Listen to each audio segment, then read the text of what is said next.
Hey everybody, tonight we're debating flat earth versus globe earth, and we are starting right now with the globe earth side's opening statement. Thanks so much for being with us. Benjamin and Snake was right. The floor is all yours.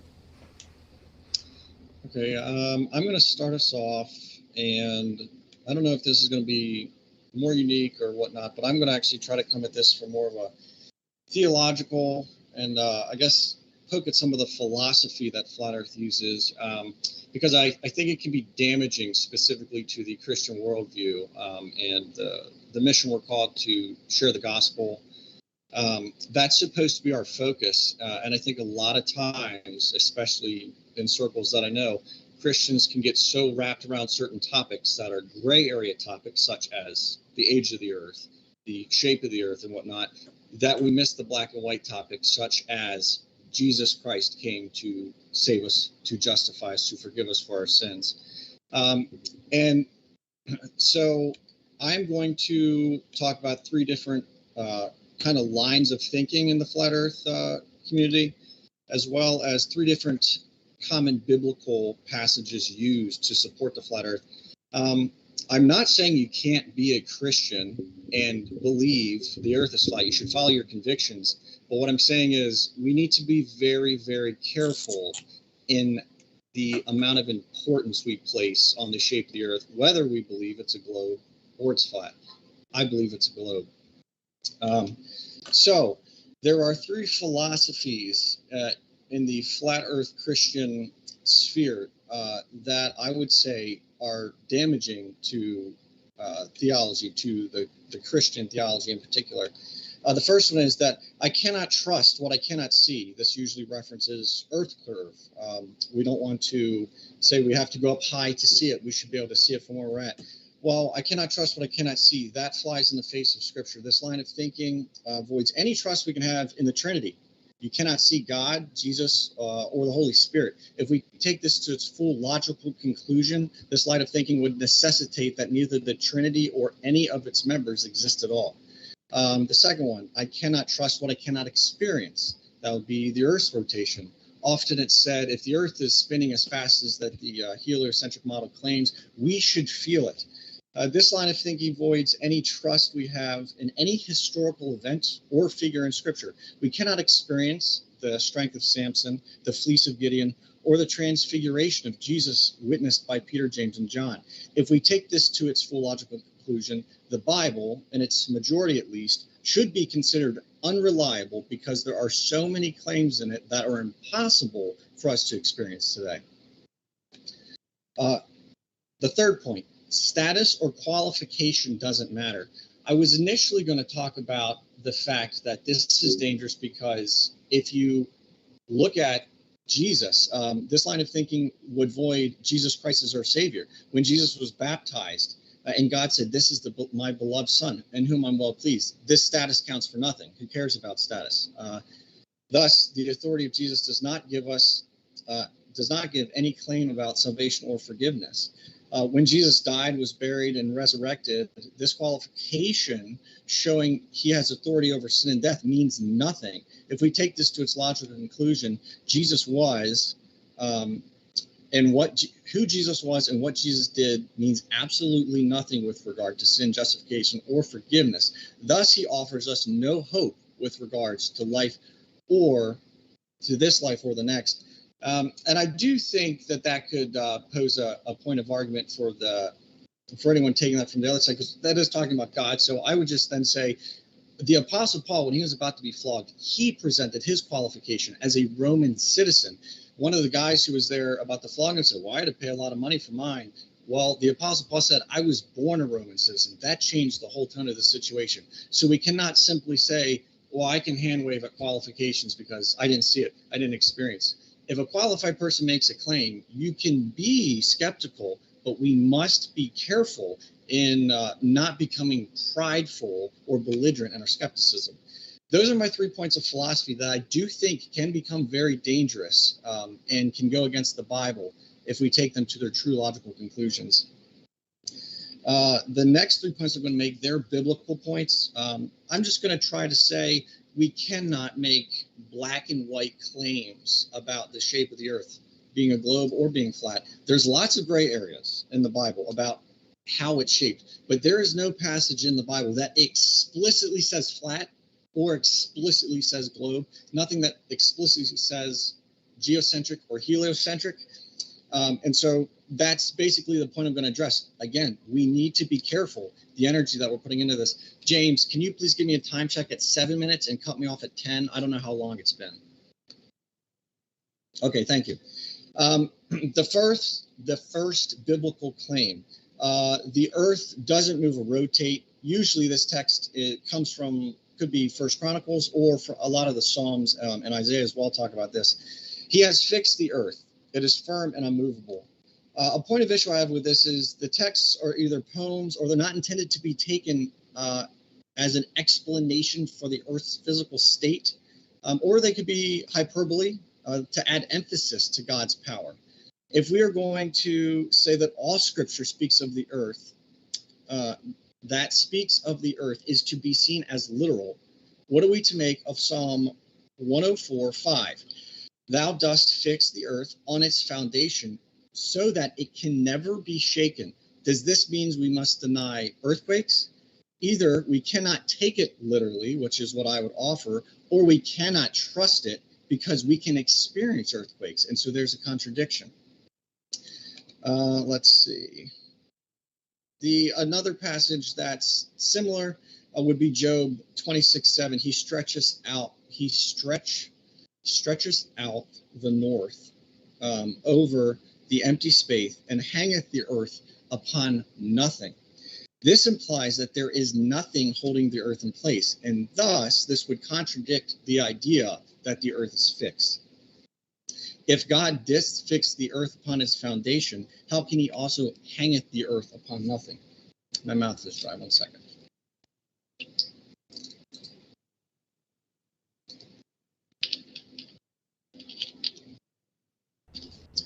Claim number 2, the earth is flat.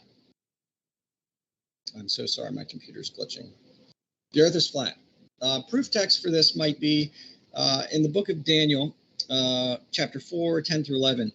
The visions of my head as I lay in bed were these. I saw, and behold, a tree in the midst of the earth, and its height was great.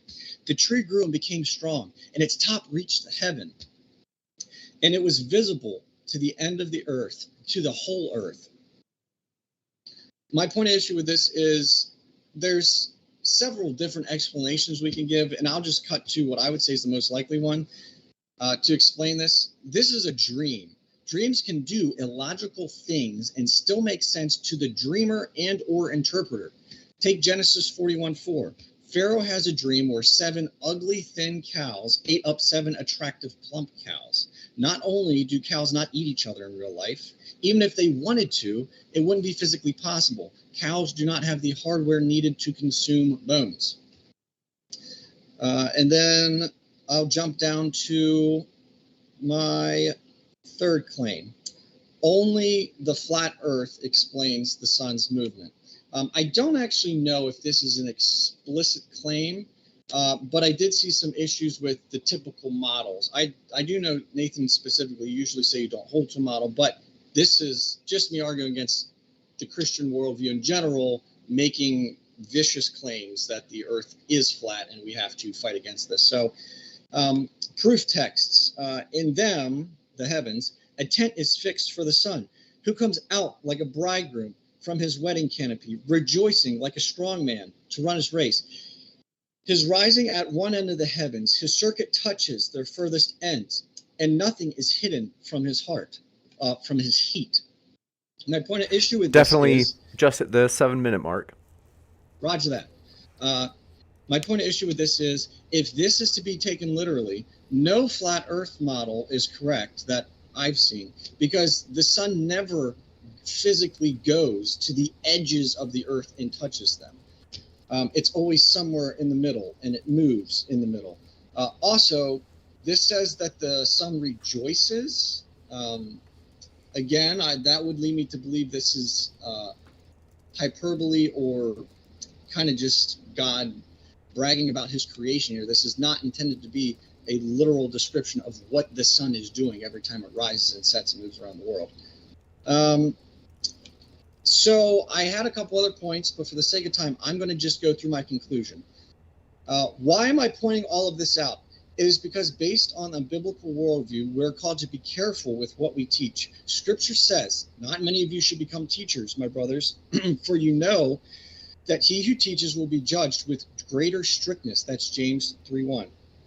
If we go on teaching what is not true, be it openly dishonest or a genuine mistake, we are going to be judged for it. Furthermore, Scripture makes clear if we cause those who we are teaching, especially those who are children or who have childlike faith, to sin, the consequences will be serious, at least scripturally, at least spiritually and eternally, if not physically and immediately. And my scripture to support that is, but whoever causes one of these little ones who believe in me to sin, it would be better for him to have a great millstone fastened around his neck and for him to be drowned in the depths of the sea. Lastly, as a professing Christian, we must be careful what we put emphasis and energy into. We are called to share the gospel of Jesus Christ, to make disciples of all nations. If we, during that mission, have conversations about the shape of the earth, well, then so be it. That could be profitable. But if the shape of the earth pulls us from our focus and ability to make the gospel our foremost priority, then it has become an idol, and we should flee from it. And I support that with Matthew 5:19 and then skip to 29. Therefore, whoever relaxes one of the least of these commandments and teaches others to do the same will be called least in the kingdom of heaven. But whoever does them and teaches them will be called great in the kingdom of heaven. 29. If your right eye causes you to sin, tear it out and throw it away, for it is better for you to lose the members than for your whole body to be thrown into hell. I'm going to wrap up there, so I will pass the torch. Okay, how much time do I have? You got only need 3 about minutes. rough. What was that? I only need 3 minutes. That's all you pretty much have. Okay. And I'm going to share my screen real quick. You got it.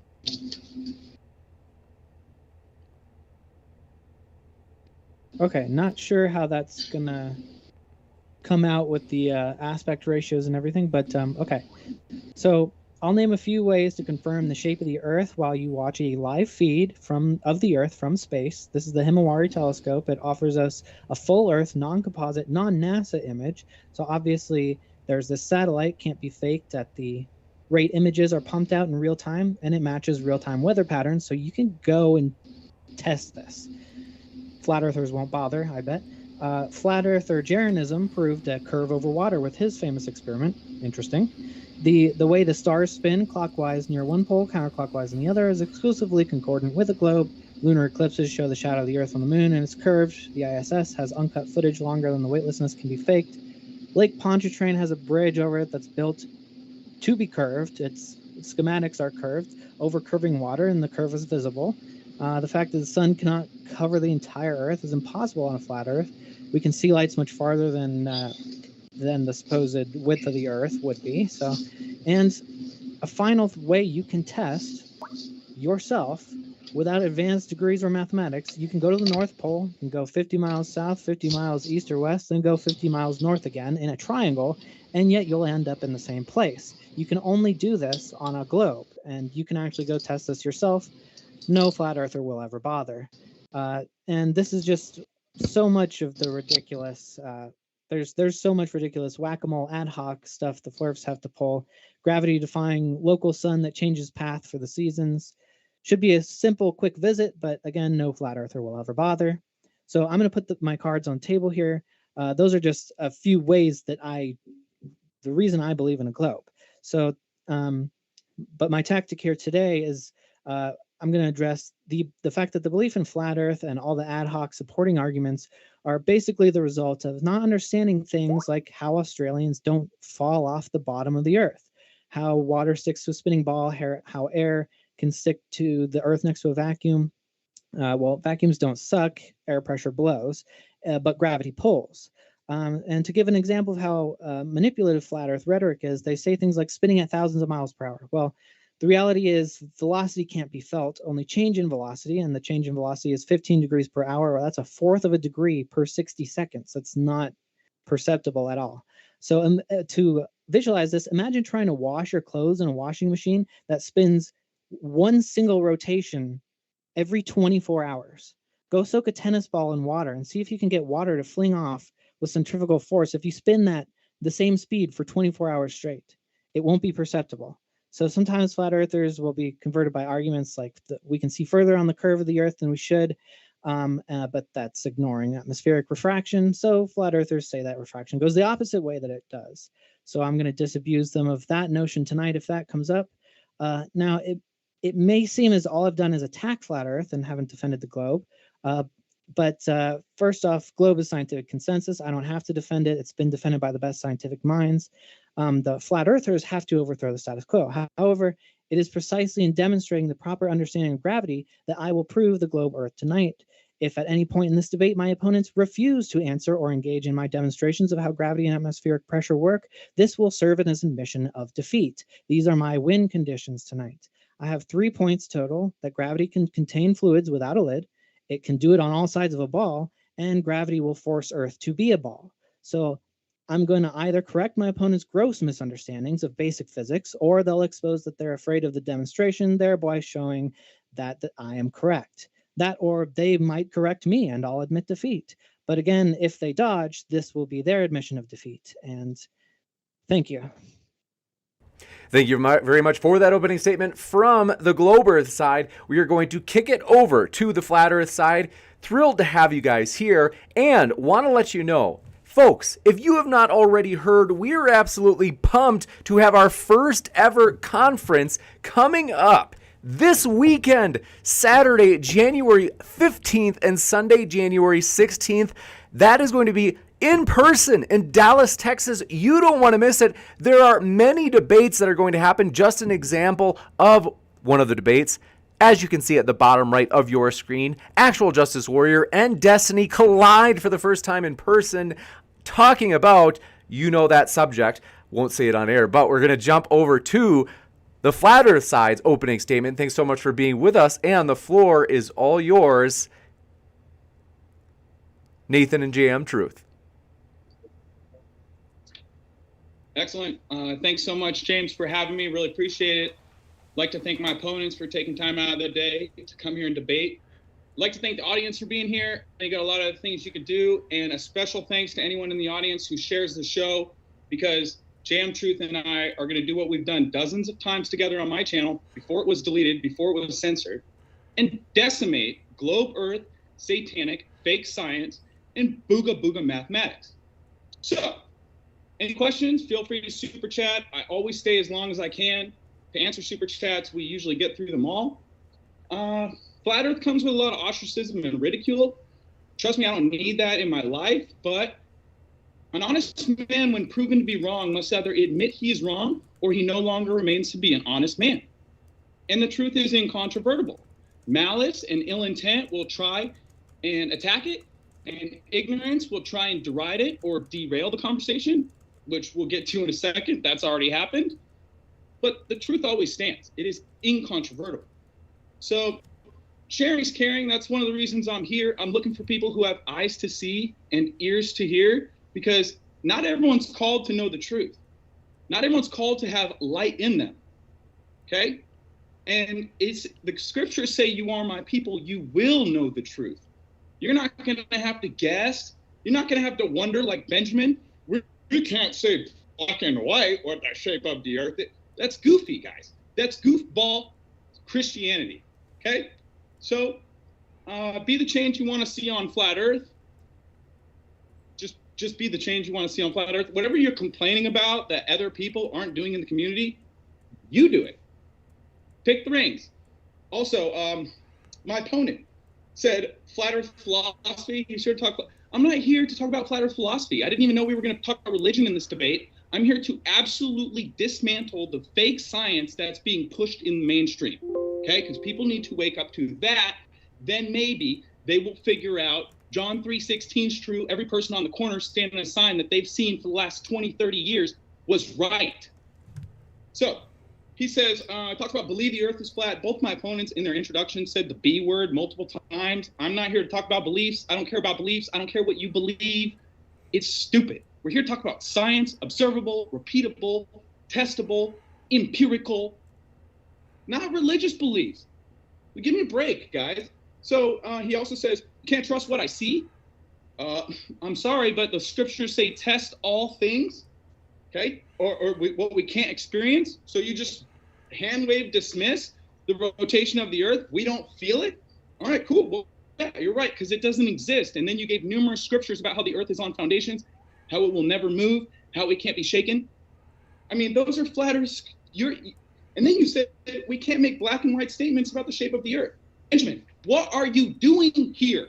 You're supposed to be black and white stating Earth's a globe, and I'm wrong, it's not flat. And you're over here saying, well, we can't really know for sure. I mean, we can't see it or experience it, even though we walk around on it every single day, and we're being told exactly what the dimensions of this realm is. And we falsified that, which, by the way, falsification is independent of replacement. So once we falsify the globe model, I don't need to have a brand new flat Earth model to present to you like this is third grade science class, all right? We falsified the globe. Falsification is independent, solo, on its own, of replacement, okay? Then you said, how can it be fixed and not hang on anything?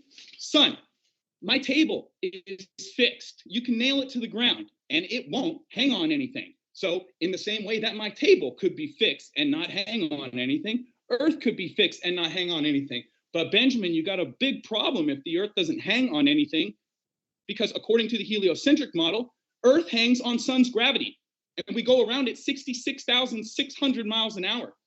Like, what a joke, bro. What a clown world. So you're using scriptures that falsify your model. If you actually believe in the scriptures, you can no longer believe the Earth hangs on the sun's gravity, okay? And then you bring up dreams, talking about cows eating cows. The globe is the dream, okay? That's what we're here to talk about. The globe's the dream.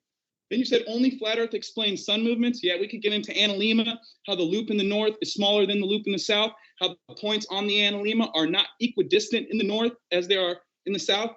It's moving a lot faster in the south because as the sun's orbit goes between the tropic, it expands and contracts. Therefore, it has to speed up and slow down. And Globers will say, well, you just think the sun speeds up and slows down? How stupid is that? You say the Earth does that in its elliptical orbit around the sun that we don't feel ever, that you admit in your opening we don't feel. By the way, velocity is not the same as spinning. Spinning includes acceleration. So even if you're going the same speed on the gravitron, when you say things like, you can't feel velocity, oh, I guarantee you'll feel the velocity on a gravitron while you're sticking to the wall, being pushed out because of centrifugal force, which is how we dry clothes. We spin the clothes and the water flies off. And you guys think the Earth spins and the water falls down? I mean, talk about complete opposite of reality. Okay, now let's get to some of Snake's arguments. He says, oh, over and over, flat earthers won't do it. Flat earthers won't do it. What have you done, Snake? Because I've done long distance observations with high power zoom cameras. Have you done that, Snake? No. I've done infrared from a helicopter. We rented a helicopter and did infrared. Have you done that, Snake? No. I've done laser observations, Salton Sea. Have you done that? No. I've done mirror reflection tests. Have you done that, Snake? No. I've done astrophotography, astroarchaeology, lining up the stars to megalithic structures and taking time lapses. Have you done that, Snake? No. Have you done any star trail videos, Snake, ever in your life? Because it was one of your claims. You actually talked about star trails, how they spin different directions in the northern and southern hemisphere. Well, I got a news flash for you, buddy. If you're on a rock floating in space that's spinning one direction, all the stars in the sky are also going to move one direction. Congratulations, Snake. You falsified your model in your opening. So have you ever tested the temperature of moonlight? No. I've done it with a laser thermometer. Ken Wheeler, who's a glober, did it with a FLIR, Terminator vision, and proved that moonlight is cold. So have you ever gotten a group of land surveyors together in Denver, Colorado, and then tested to see if the Earth is actually curving for 2 days, taking measurements every quarter of a mile? No, you haven't done anything, dude. Like, and you're over here saying flat earthers won't do it? What a joke, bro. And Benjamin, the scriptures say test all things and hold fast to that which is true. And you also brought up teaching children things that are wrong. That's one of the reasons I'm so passionate hashtag Red Pill the Youth, about teaching children the truth. I pay children money to read my flyers, get the video, and put it on the internet with the permission of their parents, of course. But you guys, this is important. We need to start teaching children the truth, because anytime someone denies an axiom or something that is self-evident, they will reap their reward down the line, eventually. So, yep, I'm going to hand it over to James, and I really appreciate it. The censorship's insane, guys. If you don't know who I am, I ran the official Flat Earth and Globe discussion for 5 years, 150,000 members. That's gone. My YouTube, Nathan Thompson, at 20,000 subs. That's gone. My Instagram, The Globe is Flat, had 10,000 followers. That's gone. I don't curse. I don't insult people. I don't post any nudity or vulgar images. And I'm the dude you got to censor. NASA goes in front of the Senate and says, I'm the dude you got to censor. Give me a break. Thank you, James, for hosting me on your platform. I hand it over to my brother in truth, JMTruth. Let's go. Okay.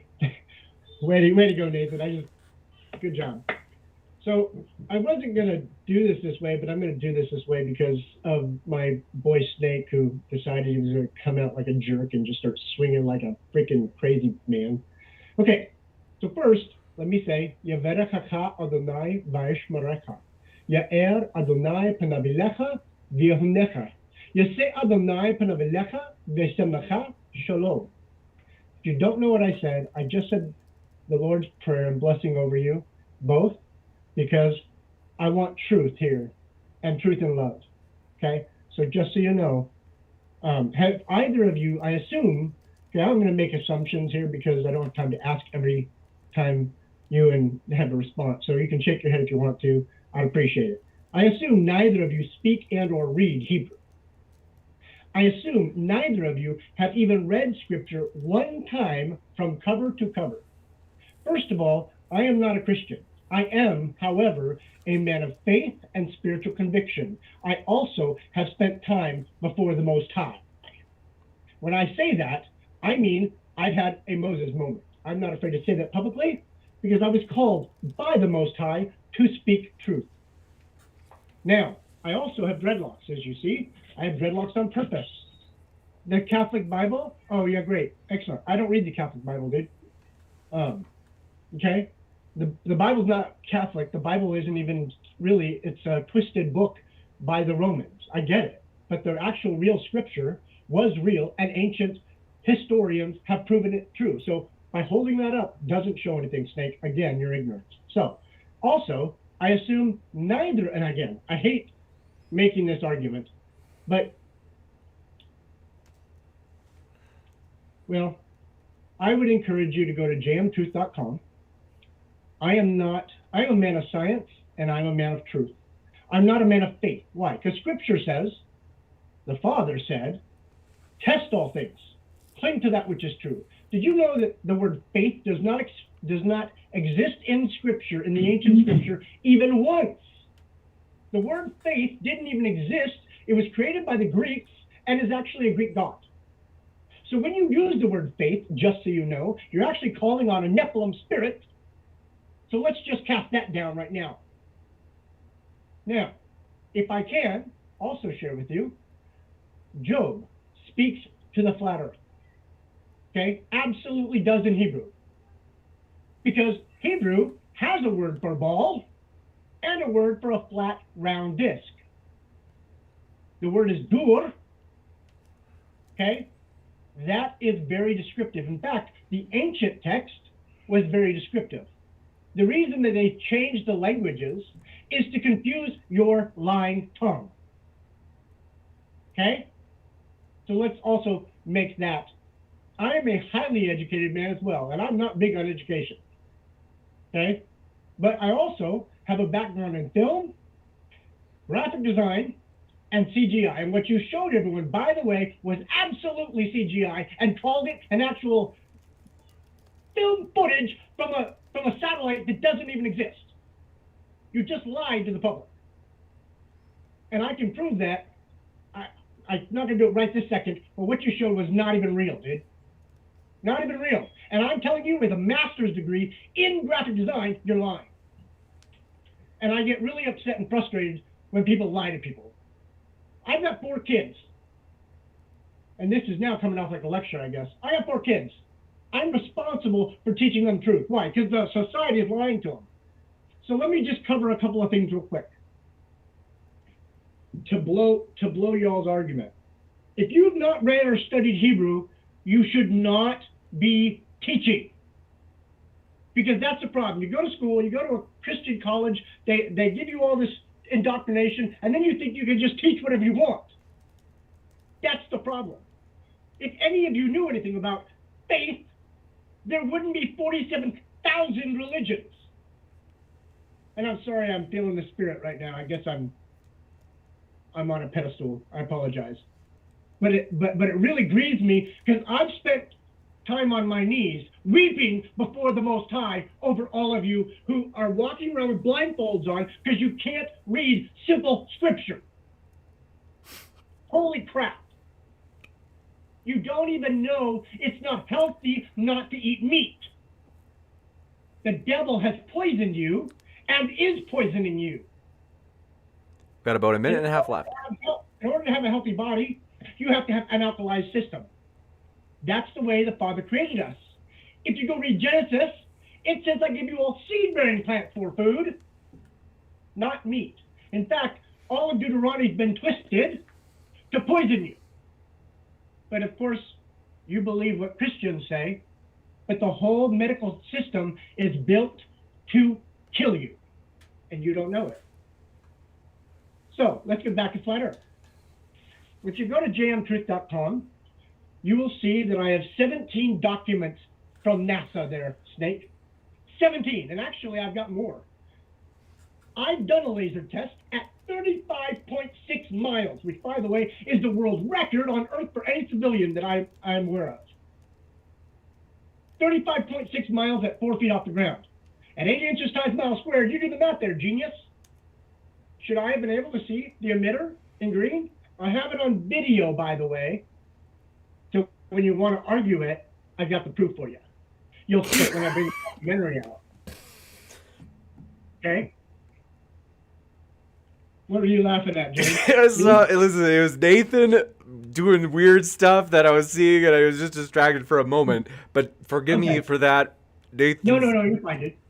So anyway, 35.6 miles. Can you do the math, at least to tell me what the drop should be on a globe at 35.6 miles? I can. It's 844 feet. Oh, and from point A to point B, for those of you that can't do geometry, from point A to point B, there should be a 266-foot lift between point A and point B. And that's I should not about be able to see the time at all, because there's a 266-foot wall in between me, the camera, and the laser. And even my 13-year-old can figure that out. Gotcha. All right. Well, that is it for opening statements. We do want to jump into the open conversation. I do also want to say, folks, we are absolutely thrilled to have you here, no matter what walk of life you are from, whether you be Christian, atheist, flat earther, globe earther, Muslim, black, white, gay, straight, you name it. We are pumped to have you here, as Modern Day Debate is a neutral platform hosting debates on science, religion, and politics. And we hope you feel welcome. So hit that subscribe button if you haven't already for many more juicy debates to come. And with that, we're going to jump right into this. I have no idea how this is going to go, but open discussion is open, gentlemen. All right, so to see if I've got this right, I need to understand how you guys think gravity works. Is it, do you think density creates a direction vector? Gravity is a lie used through... Gravity's a lie, yeah. Through mathematical... Yeah, it doesn't work. It doesn't okay, work. so what do you want to call that thing that makes things fall? It's called density and buoyancy, bud.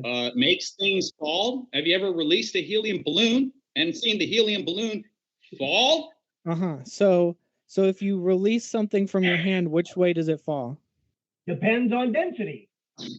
No, it doesn't. Or the medium that you're in. Are you kidding me? Drop a cork underwater, and it's going to go up. Why? Because Well, why the doesn't it medium go there. sideways? Why doesn't it go sideways? It's the same density. Why doesn't it go sideways on your globe model? Because gravity's pulling all things Because- towards each other. Things should be going Right. horizontally towards cruise ships. You hold a grain of sand next to a cruise ship. You don't think the ginormous cruise ship, an aircraft carrier, is going to have a large enough mass to attract a grain of sand? It's your religion that things move horizontally on, not ours. Now, if you So drop we a have cup our- of water, Are you- hold on, So we have our no. first A cup of dodge. water- Are you familiar I'm with sorry, the density? I didn't know you were trying to density speak. problem? I was in the middle of speaking. Go ahead. So we have our first dodge now. So I asked you Not why. dodging anything. I asked you why doesn't something that has equal density all around it, why doesn't it go sideways? Why does it only go in one direction? Up or down?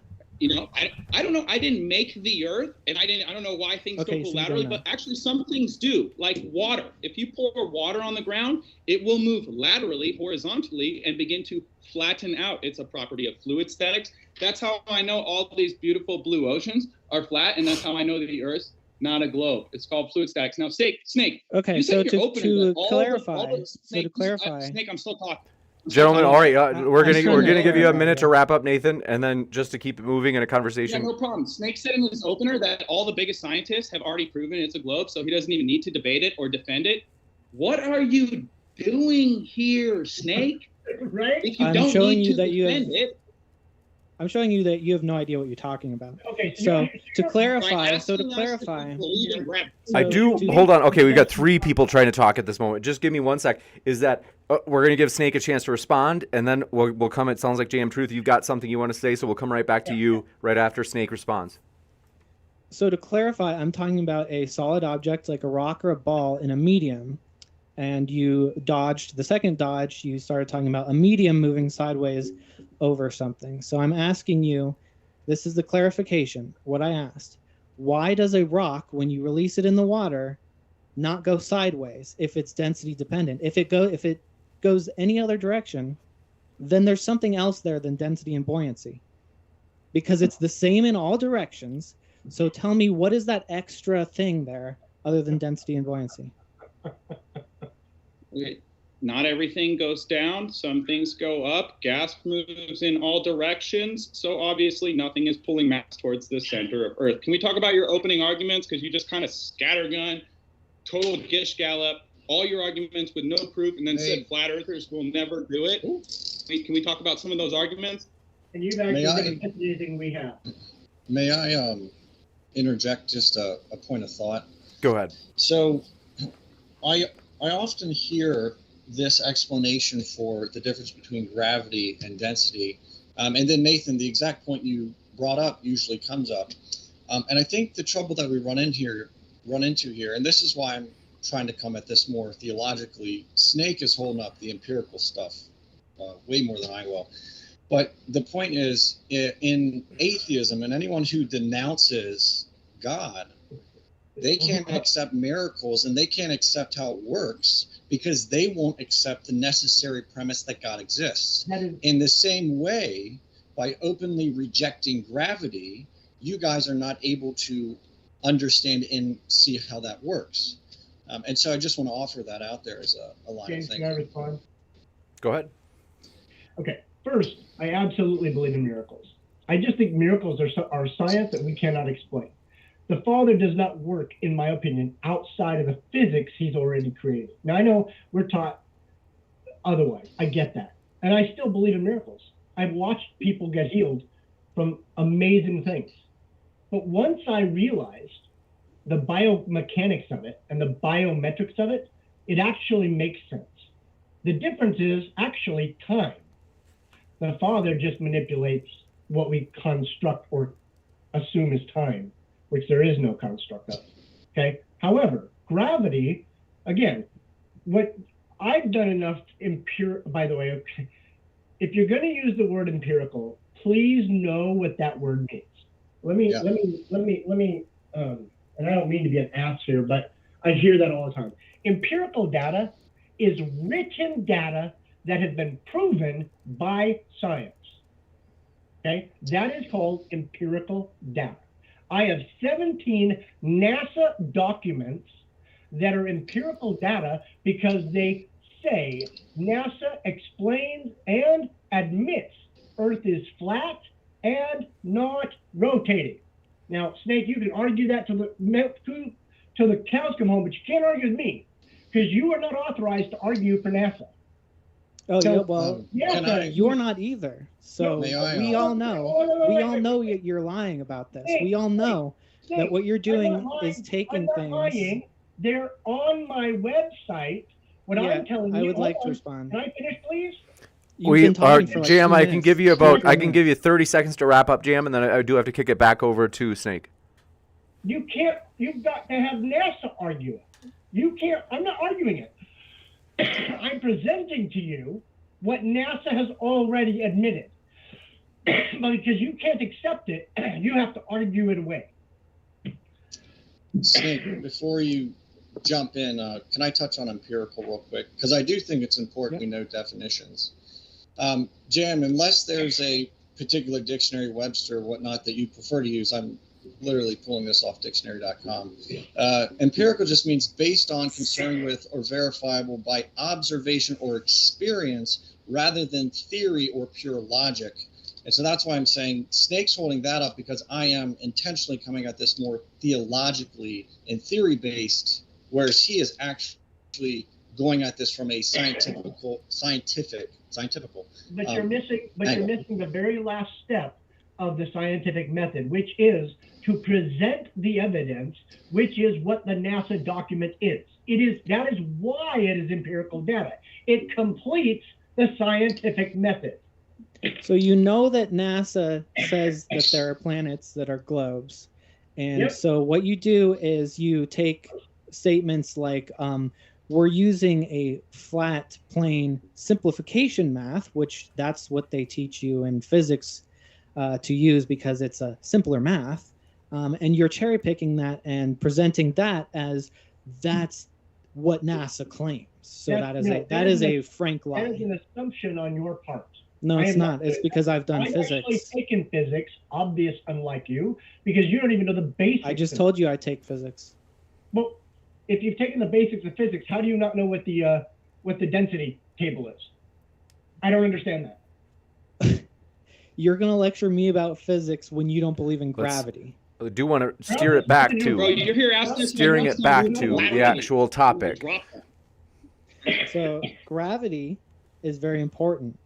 You think that gravity doesn't exist. You think it's just density and buoyancy. So there's the same density all around this thing. I never said that. Hold on. 1 second. There's the same. Hold on, gentlemen. I promise. Nathan and JM. I promise we'll come right back to you. But let's just let Snake finish up this point. Same density around all of this. Same buoyancy forces go in every direction, and yet it doesn't behave the same in all directions. It behaves in one direction. So you are missing a part of the puzzle. No, you are missing part of the puzzle. I just explained why you're missing a part of the puzzle. Please explain to me what I'm missing. Yeah, I was going to ask, what is the part of the puzzle? Don't just say, no, you. Explain. I'll explain. All right. Can I explain what you're missing? When was gravity created? Sorry, Nathan. Go ahead. When was gravity created? Do you know? Because it wasn't around forever, and Einstein did not create gravity. That is actually an absolute lie taught in school. It is not true. And there's no historical basis for it. And I've got a graduate degree, so if you want to argue with me, go ahead. But you better pull up some goddamn references. For what? Who invented gravity? From again, coming at it from my angle, there's a difference between creating something and identifying something. And obviously, we can't claim that gravity is a force because it's not defined as that. But what we have is an explanation for how the world is working, and so that is what is being claimed here. We're not being claimed that gravity was invented at this time. Again, from my angle, gravity was created at the conception of the universe. It's when did we discover it? Same with microbiology. When did we discover it? That's not when it was created. It always existed. It just took us a while to catch up. Except you cannot acknowledge that in the Bible, actually, there's more argument, actually in Hebrew, because you don't speak Hebrew or even read Hebrew, for actually a flat Earth model than there ever is for a globe Earth. In fact, there's 4 corners of the Earth. The angels stand at 4 corners. the ruah, the raki, which is actually the dome, it says, is a mirrored glass, is what it says in Hebrew. It's really interesting that your God would require someone to speak a dead language to understand basic truths of reality. That is an argument. And by the way, I have read scripture cover to cover, just so you know. Wait, you say you have? I would. I have. You have I not. would. Yes, I have. Absolutely. All right, let's I think that's a point that was actually more related to the topic at hand. Is I don't know if it was Benjamin or Nathan that was going to say something. Yeah, if I could, Snake brought up NASA photos, JMTruth curve, Lake Pontchartrain, and the North Pole. Those were all in your opening arguments, right, Snake? Correct. All right, great. Which one do you want me to falsify first? North Pole? You said go to the North Pole and then move 50 miles south or east. You never done that. And then you said flat earthers won't do it.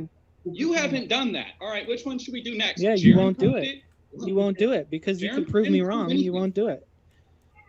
You can go do it. You haven't gone to the North Pole, and travel to the North Pole is restricted. It's Right. basically like asking me to not. go in my closet, walk into Narnia, and prove that Narnia is Actually, it is. Neither the North Pole or the South Pole are restricted. I have the You can North go visit Pole. them. I have the North. I've got just the North patently doesn't know Pole. what he's talking about. Yeah, this is actually ridiculous. I actually have the document. This is We're real. actually Okay, obtaining the permit Nathan for the and North Pole. JMTruth, you're interrupting each other. It is this thick, and you've got to go through 20 different agencies. Now, I also spent 12 years in the military and can tell you it's built that way to keep you from being able to do so. Because I had a security clearance, and that's how it works, dude. JM, thank you for serving. I try to say that to anyone who was in the military, so that's it. That's all I was going to say. You're welcome. So that was one of many ways that you can test for yourself. The other one that flat earthers will never do is go visit the sun, which apparently is a couple miles away. Nathan, you're muted, Nathan. You're muted. Nathan, we can't hear you. Wait, Nathan, did you just we're say both one other muted. thing flat earthers won't do? Did you just say that? Yeah, you won't go visit You- the you sun, tried even to though it's a talk about couple Lake miles away. Pontchartrain? What? Did you try to talk about Lake Pontchartrain and then say another thing flat earthers won't do and move on to a topic about the sun? Is that what you just did? I mentioned it in my opening. You just said another thing flat earthers won't do after talking about Lake Pontchartrain. I've been Is to Lake going to the Pontchartrain numerous sun. times. Have you? Hey, I don't know why you got to interrupt me. Are you scared of what I'm going to say? Well, you're saying that I said you wouldn't go to Lake Pontchartrain, so I'm correcting you. But he's been to Lake Pontchartrain. You just talked about Lake Pontchartrain and then said another thing flat earthers won't do and started No. talking about the sun. Yeah, you just No. did that. The audience can go rewatch it. It's fine. No big deal. But No, just so you know, I've been to Lake Pontchartrain. what happened was I said you You wouldn't can visit the interrupt me. sun. All right, we do have to have it such that there's not too much interrupting. So Nathan will give you a chance to finish this in about a minute, and then we'll come back to you, Snake. I don't need a minute. I just need a couple sentences, and the dude can't keep his mouth shut. So thank you, James. I really appreciate that. So I've been to Lake Pontchartrain numerous times. I know for a fact, you probably haven't ever been there or tested it with any data you could show me, but there's flat earthers there that became flat earthers because Lake Pontchartrain should have a measurable curve over it. It's about 20 miles long, and there is no curve. I've also taken a time lapse from one side of the lake to the other side of the lake, and it's a straight line. I am not curving around a globe. Also, you can see way too far on that lake. I've done sight distance observations. I had 800 videos up on Be the Change before my channel was deleted. Like I said, the people there found out the Earth's flat because they're looking across the lake and realizing it's not curving. So for you to say, oh, there's this lake I've never been to and it's curved, that is so goofy because I've been there and tested it and you haven't. So I've been there is not an argument. You have to explain why it's not curved. You haven't. And to correct you for about the fourth time, I did not say Lake Pontchartrain any time during this discussion other than now. The thing that I said you won't go do is visit the sun. So that's the correction. So there is a visible curve. I don't care how many times you say I've been there. There's a visible curve. Hold on one second, And, JM. I gotta let him finish. Sure. Go ahead, Snake. And the specs for building the bridge is curved. Got this. And and saying, oh, I've been there is not an argument. You need actual data. We have pictures of it. That wasn't my argument. Oh, and the other thing. Okay. Right, you didn't have an argument. We'll give you this last. We'll give you a couple. We'll give you a couple more sentences, Snake. All right, Nathan. Just to be sure that he's finished his point as well. Just to be sure that he's finished his point as well. Snake, do you have any last points before we kick it over to the flat earth side? So yeah, atmospheric refraction makes the curve look a little bit bigger than it is, and we can discuss why you guys don't understand refraction either. But I would like to get through why you guys don't understand gravity first. But you know, pick your poison. Okay, so see, Nathan, this is why I walked away 2 years ago, because I'm just not here to argue with people that are ignorant. I know. Although ignorance. Real quick, Jam, real quick. Hey, since I'm ready, I got something loaded, dude. This guy was over here saying we need to not focus on certain things too much. Benjamin, God's account of his creation is part and parcel of the gospel. So a person with genuine faith believes what Jesus said about heavenly and earthly things. If I told you earthly things and you not believe, how will you understand the heavenly things? John 3:12. Jesus is God, and Jesus created all things in heaven and on earth. See Colossians 1:16 through 18. And he's revealed himself through creation.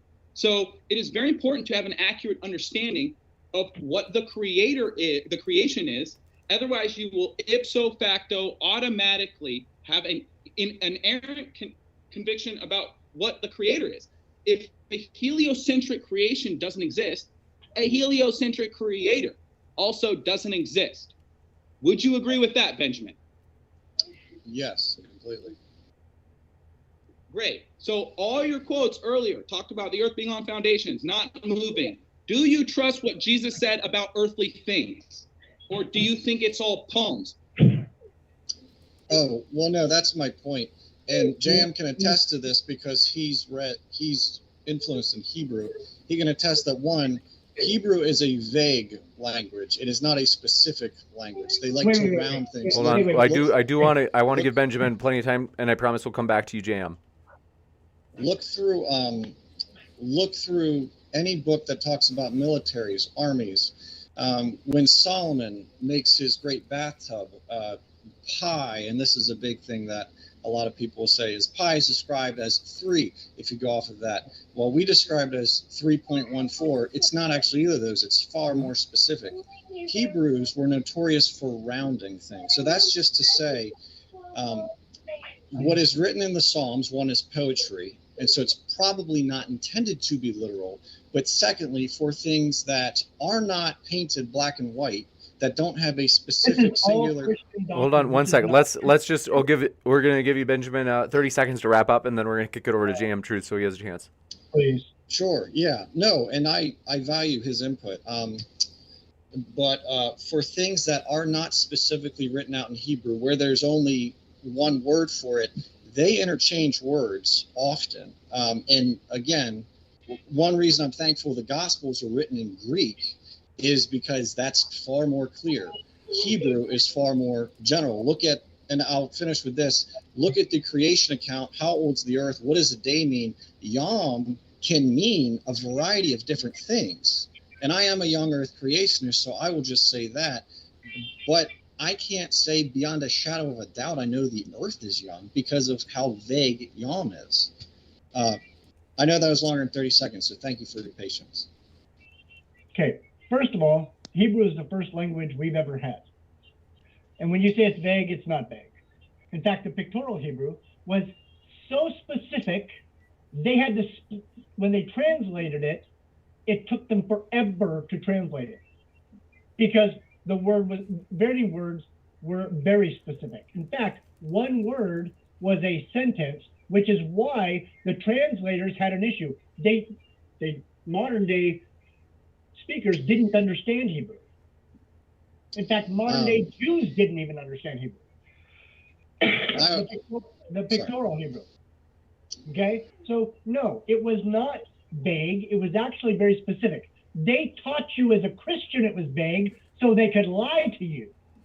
That's the truth. Yeah.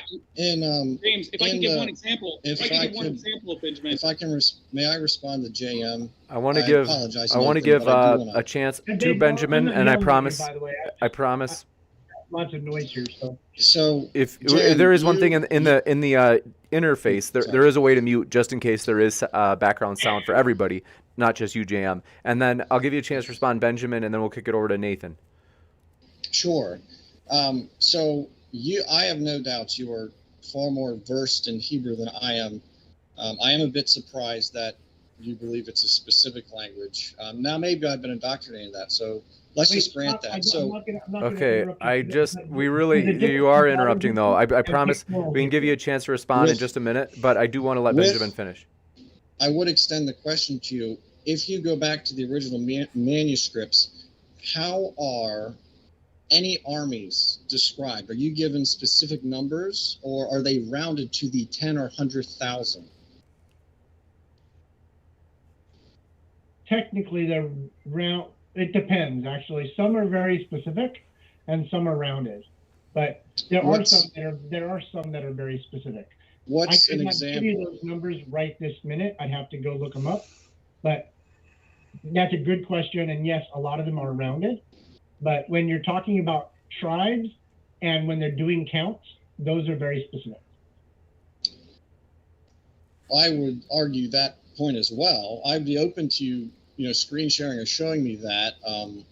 But when we can agree to disagree, because this would require a lot longer conversation. And while I do think this can be related in a way, it is a bit of a rabbit trail. So we can turn it back to, I would like to turn it back to Snake at this point, because I have gone off a little bit.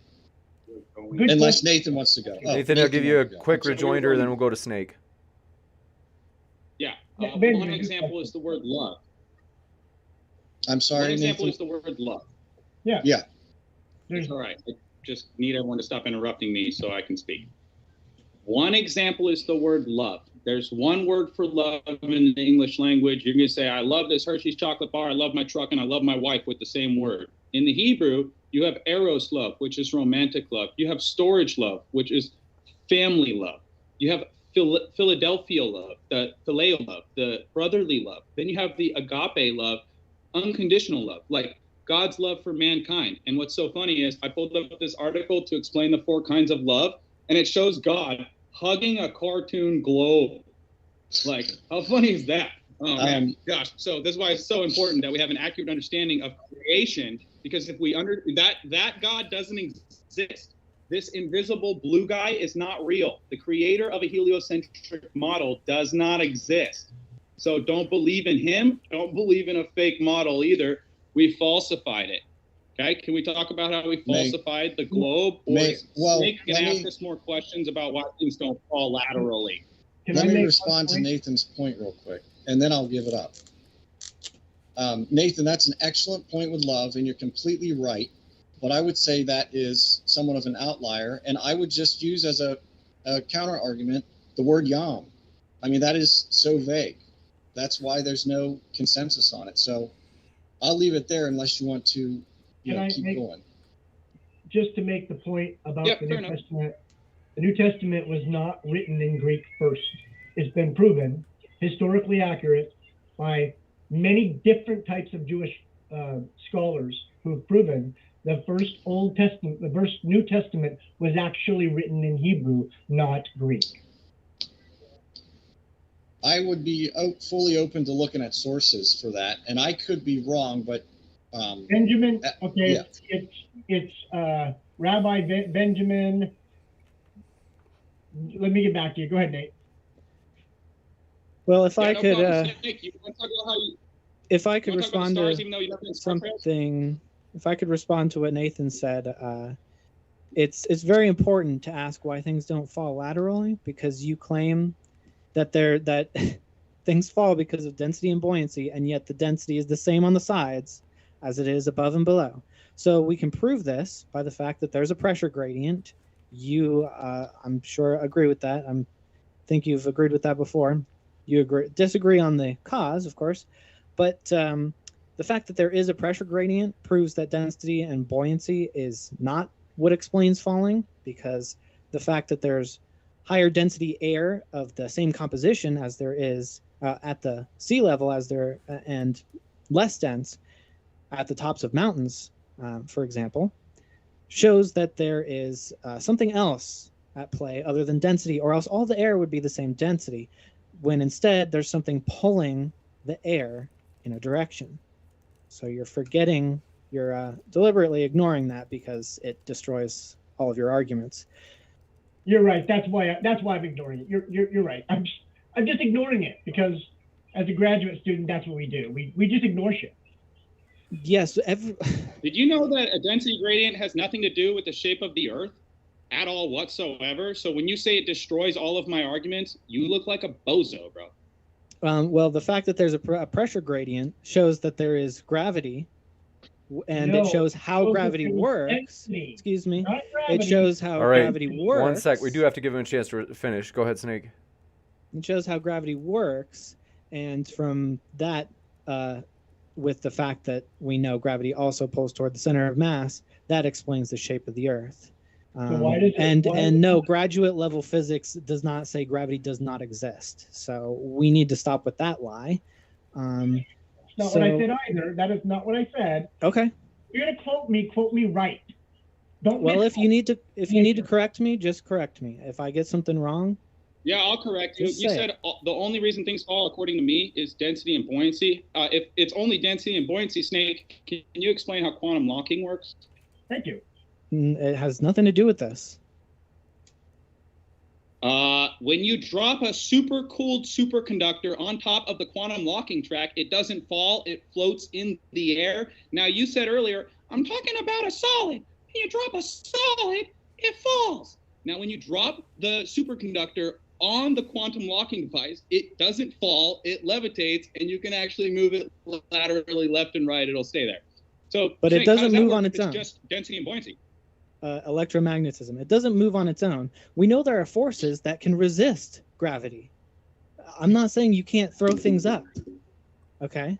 So I'm not saying you can't levitate things with magnets. I'm not saying you can't levitate things with magnetism. That's not part of it at all. You do have to overcome the falling force.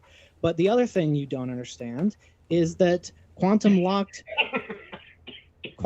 magnets don't just move sideways because there's less density over there. So that's what you just don't understand. You still aren't answering the fact that it's the same all around, but yet there's something different going down. That means you're missing a piece. Hey, Snake. Just so you know who you're talking to, Nathan was almost a neurosurgeon. So let's go ahead. Okay. Let's go ahead. Wow. And I mean, I'm not trying to boot Nathan, but just to reiterate, you don't talk down to people. I'm a flat earther now. I don't care whether you're a flat earther. You need to be respectful. Part of the reason I came out of the gate swinging at you is because you're being a dick. All right, let's bring it back to the discussion at hand. If you think me saying you don't understand something is me being a dick, I don't. This is a debate. We're going to disagree. Yeah, you're right. I don't understand things. I stand over them because I already figured this stuff out. All right. Now, I want to know, have you ever done sight distance observation, Snake? Because you said flat earthers don't do anything, and I've done those. Have you done them? I said that you wouldn't visit the sun and things like that. Nobody has visited the sun, Snake. So have you done sight distance observations? Right, and if it's local, then you should be able to visit it. Okay, so you haven't done sight distance observations. What about infrared? No, actually, Snake, it's not the laughter of embarrassment. Have you done any infrared? Okay, you guys are speaking over each other. I do want just to be the audience needs to be able to. No, hold on. Okay, the audience needs to be able to hear you. What is okay? Just hold on for a second. The audience. Sometimes Nathan and JM, you guys are so excited you speak over each other. We just want to make sure the audience gets to hear you. We want to be sure. Go ahead. It's all good. So that's a no on sight distance observations. Then you brought up how I haven't been to the sun, even though nobody has ever been to the sun. You can't go to the sun. All right, infrared photography. Have you ever done that, Snake?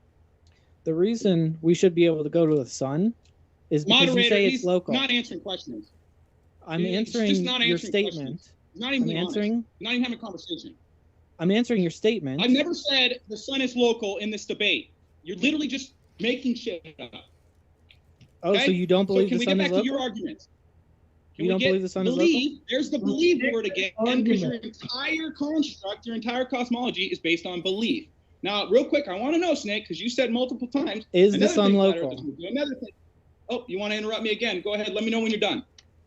You're changing subjects at 1,000,000 miles per hour. Is the sun local or not? No, I asked you if you've done long distance observations. You changed the subject and said, Oh. "Oh, I haven't been to the sun." Then I asked you about infrared, and you haven't answered the question and changed the subject. I actually had to get the moderator to say you're not answering questions. So now you're projecting. Well, I can't get you to answer that question. I'm trying to stick on one subject at a time. So are we moving on because you want to answer that question? Flat earthers don't do things. Oh no, you've Okay, interrupted so me. All right, gentlemen. All right, we do Snake. just because there's so much interrupting. We're gonna have to kick it into 2-minute sections if it doesn't slow down. So I do want to hear from Benjamin. It's been a 2-minute while. sections, I'm done with 2-minute sections. Okay, It's- I need to know if Snakes tested astrophotography. I've done anything with astrophotography ever. We're gonna give you No. Snake a chance to respond, and then No, we're gonna you go to haven't. Benjamin. All right, we're gonna go to It's like a Benjamin. telescope. We're gonna go to Benjamin. He hasn't. I haven't heard from you for a while, Benjamin. What have you got? Benjamin said he doesn't know. You are not Benjamin. Okay, so you are Nathan. So Benjamin, what have you got? I believe without a reasonable. All right, Nathan.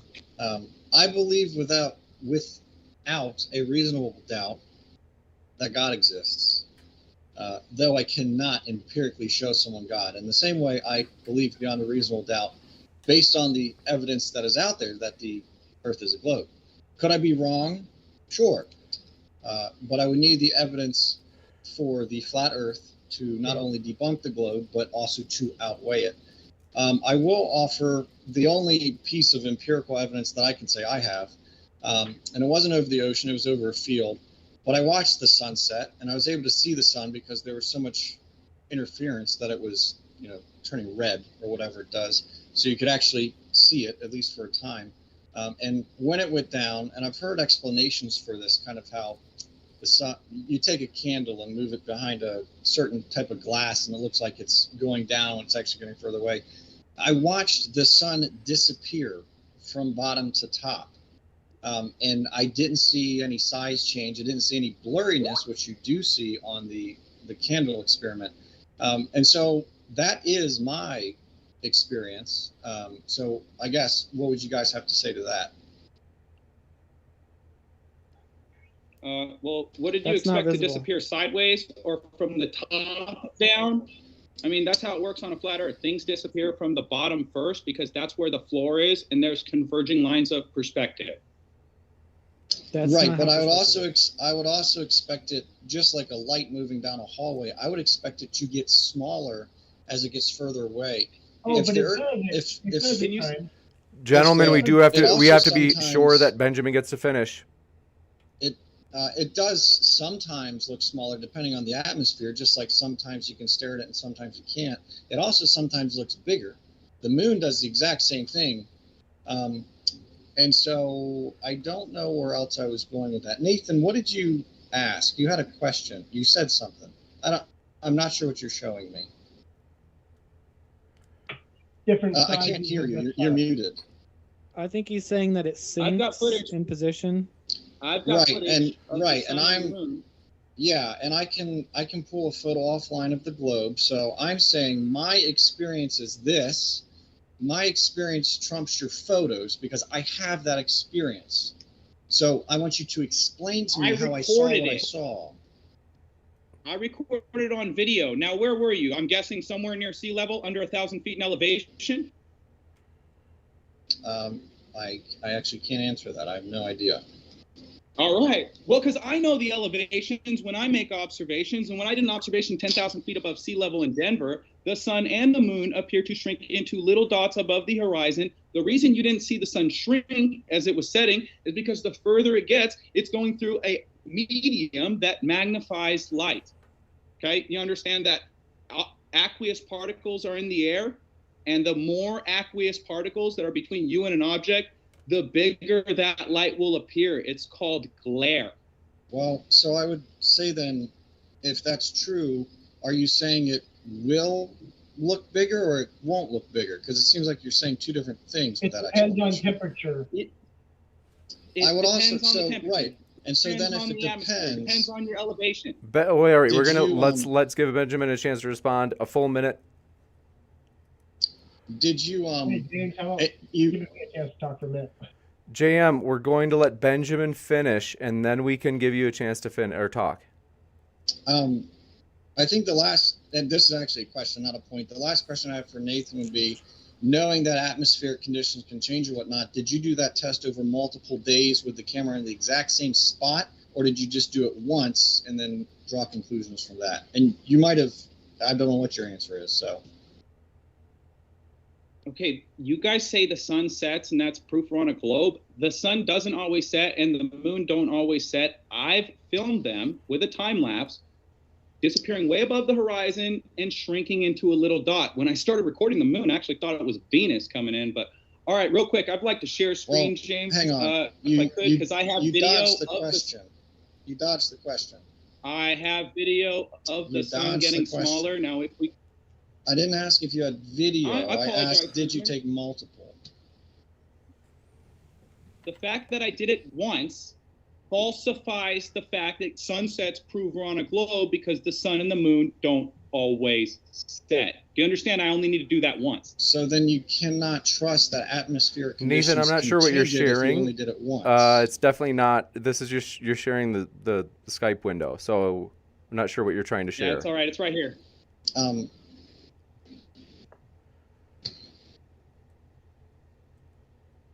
There you go. The sun shrinking and not setting below the horizon. Okay. So next question. It doesn't stay the same size always because it is literally moving away from you. I just showed it. Do you have any more questions, Benjamin? Yeah. So lenses and whatnot can cause a lot of different distortions. That's one reason that I know a lot of flat earthers are so skeptical about fisheye lenses and whatnot showing the earth is flat. I'm telling you what I saw with my eyes, that didn't happen. I know that. And so I'm just saying, you could have, for all I know, you doctored that. That could be a CGI video. You guys use that argument a lot. So I'm just saying, we can't just throw credibility to you because you offered a video. Nathan, you're sharing the Skype window again. Okay, thank you. I do want to, I will leave it there, good. and whoever wants to go can go. So do you expect objects to retain their relative distance in the field of view as you zoom in? James, I've been waiting for a while, just FYI. JM, we'll give you a chance to respond right now. What do you got, JM? I haven't heard either of you actually answer any of my rebuttals or comments. I have a simple one. For the physics specialist here, Snake, and I've done physics. I've studied physics much more, I'm sure, than you have based on my age. And I'm not trying to brag or say, hey, look at me. I'm just saying based on how old you look. I've even taught physics. The second law of thermodynamics is unarguable. It is a law for a reason because it is proven beyond all doubt. It is accepted by all scientists in the scientific community except for the pseudoscientists, but all physics scientists have to run by the second law of thermodynamics, which says that all energy disperses until it finds an equilibrium. I'm paraphrasing. I get that, okay? But car tires are a very simple example of that. You pump up a tire, it has higher pressure than the air outside, and as long as it is in a sealed container, it holds its pressure. The minute you push the valve, what happens? It releases. Same thing for a vacuum. In fact, nature abhors a vacuum. We're taught that in grade school, Snake, just FYI. You can't create a vacuum without a sealed container. That is basic elementary physics.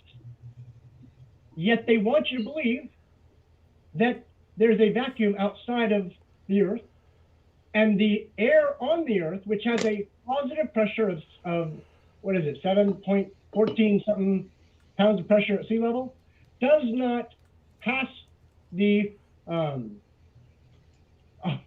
Kármán line due to gravity. The problem is gravity doesn't explain that.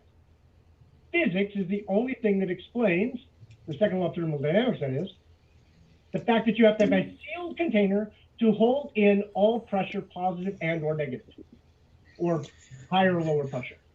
That's why. Let me finish. The only way to create that is in a sealed container. Now, the modern day science will tell you gravity holds that to the earth, but you cannot go in any scientific lab and prove that. I would give $10,000 to anybody who could demonstrate that through the scientific method to me. $10,000 is yours. Up for grabs. All right, I'm about to make a bunch of money. So that's why the pressure gradient on the Earth is very important, because it shows that gravity is pulling air toward the Earth, which means that there is a field container. Gravity is containing air because, well, he's not listening right now.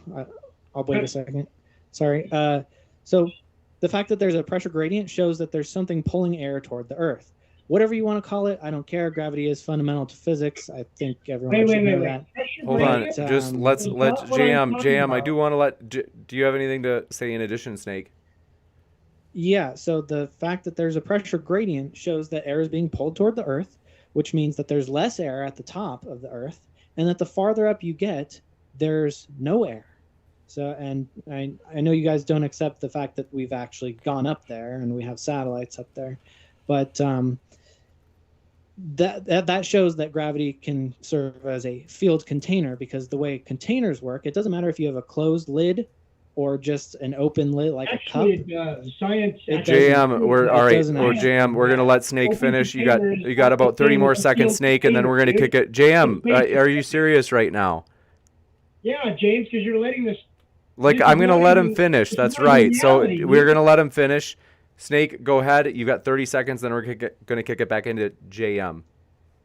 So you can have a pressure gradient with or without a lid. That shows that there's a field container from gravity. The way that containers work is there's a normal force. Air pressure goes up against an obstacle, it gets pushed back down.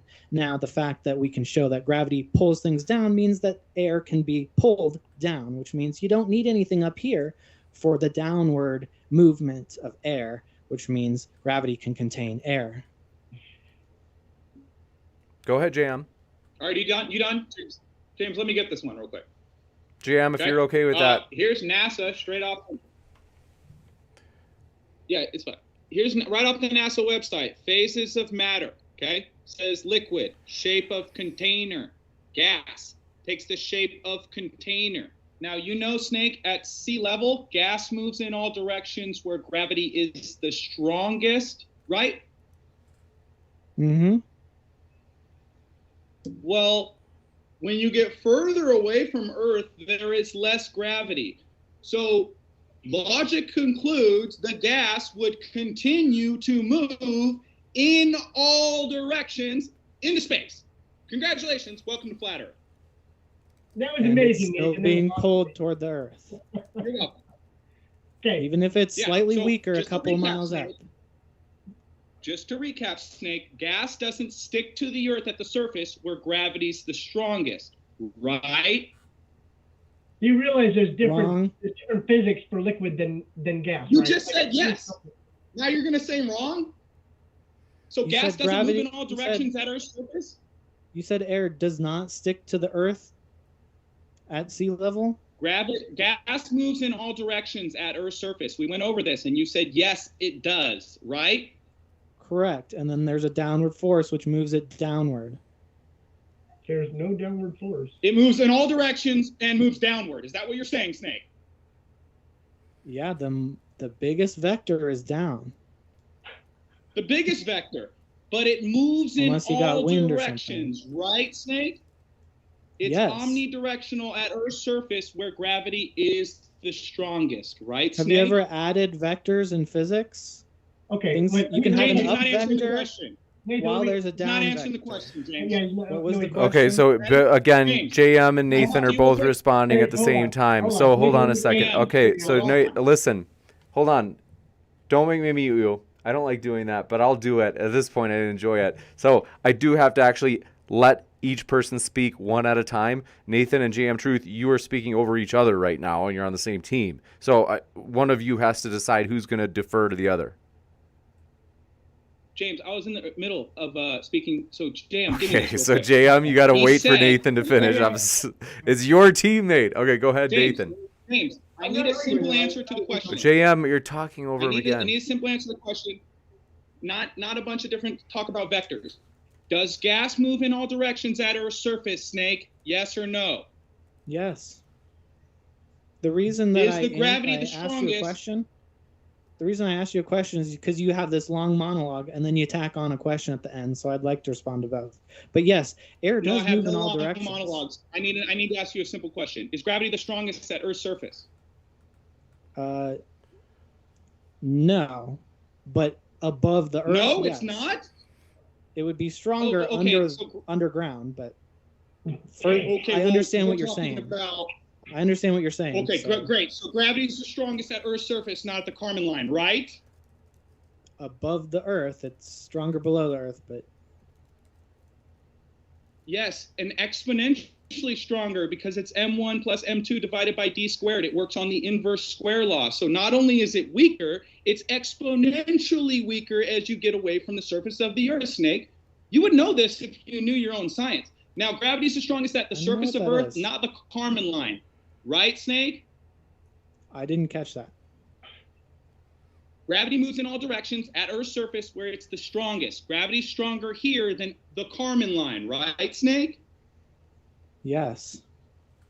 Okay, so we already agreed. Gas moves in all directions on Earth's surface, and you're trying to say at the Kármán line, it just goes down because of the gravity, which got exponentially weaker as you left the Earth's surface. It's You just still got decimated, bro. Your whole argument got decapitated, and I set it on fire, dude. no, because there's still, even if it's weaker, it's still moving down. Doesn't matter if it's It's a moving in little all bit weaker. directions. Okay, It's Snake. moving in all directions. I'm going to give You can't JMTruth just the say, last up there, word. it's down. I'm going to give JMTruth the last word because we're going to go into the Q&A shortly. Go for it, Jam. JMTruth, what have you got? Okay. Liquid can be contained in an open container. Gas cannot. That is a basics of physics, dude. And the fact No, that it's you don't not. understand, Sulfur hexafluoride. you're absolutely helpless, bro. I don't know what else to tell you. Okay, we're I going to mean, jump into it's a Q&A. basic chemistry, It's physics not your own experiment. nature. You deny your It's own not a physics. naturally occurring element. Look up sulfur ahead, Jay. hexafluoride. Sulfur hexafluoride is not classified as a gas. Go look it up. It's a liquid. It's a gaseous liquid.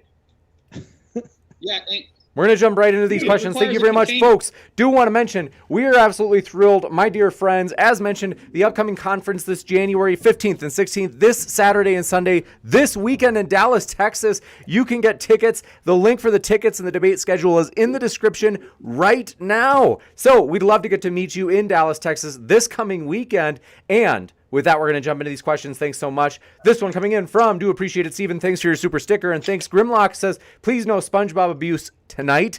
Made by Jim Bob says, Snake, how long would a carpenter's level need to be for it to no longer read level? It could be as long as you wanted it to be. Level just means tangent with the center of gravity. Kwani Upstate says, only a globe is viewed as a circle from every point of view. Look at enough satellite photos to see every Earth landmass, and every one is circular.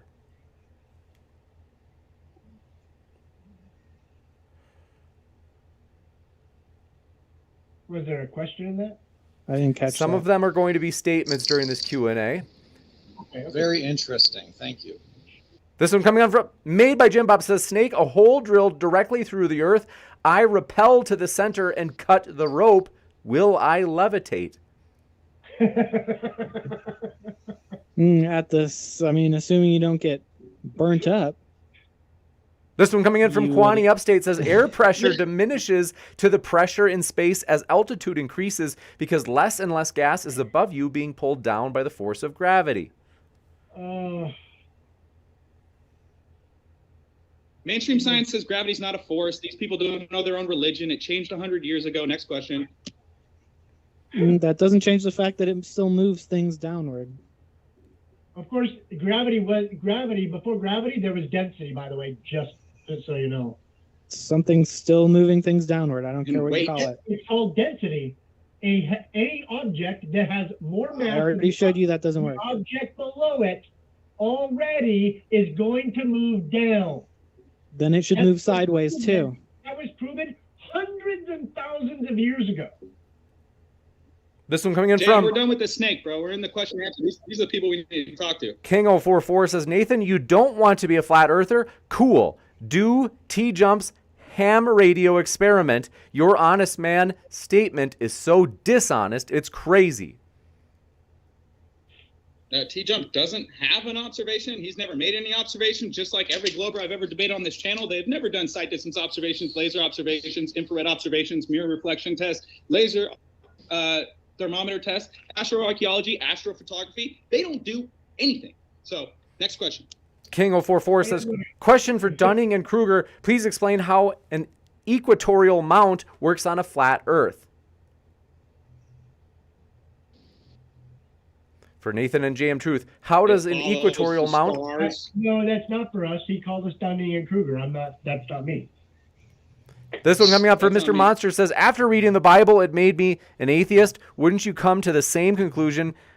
And then, like Robin Hood, and then they say, if the earth was flat and the sun was above it, wouldn't the entire disk be lit up? Benjamin will give you a chance to respond to the first one. So they say, after reading the Bible, it made me an atheist. Benjamin, what are your thoughts?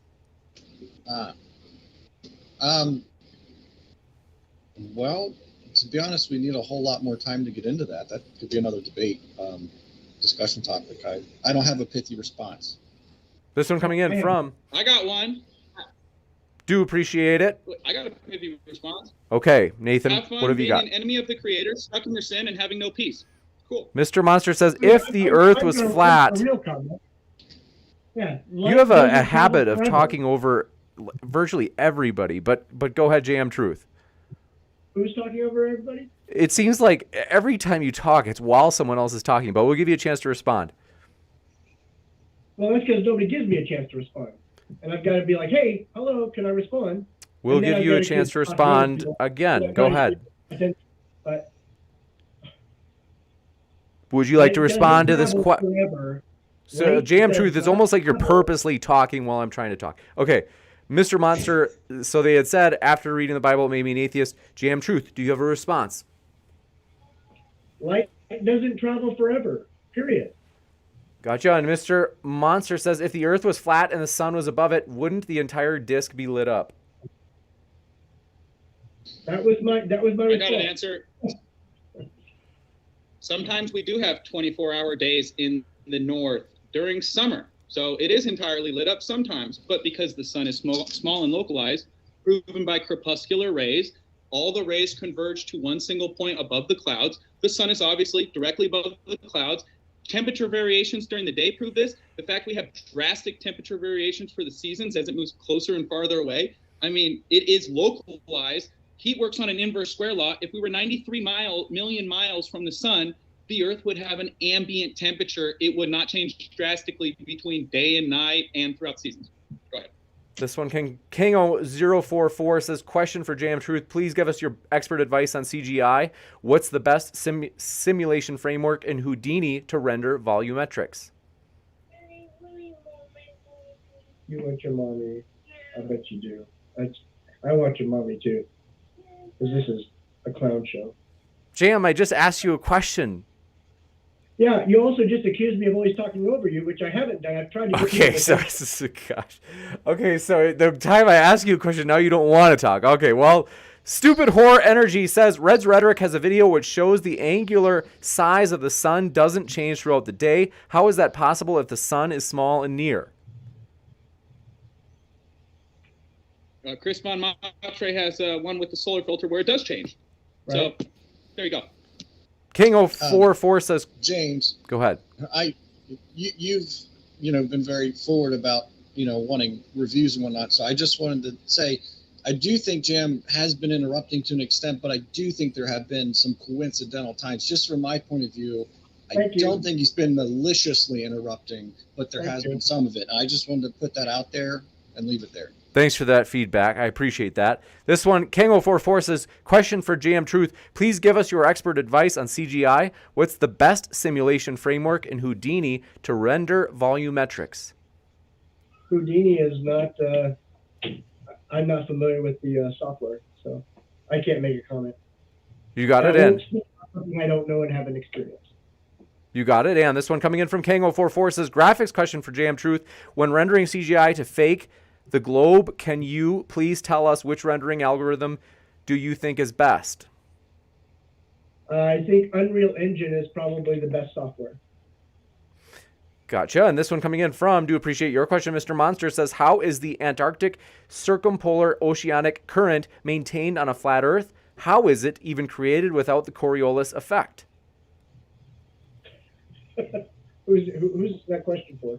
Circumpolar, so it goes in a circle around the pole. The pole's on the outside. And I've never been to Antarctica. I haven't verified that even happened.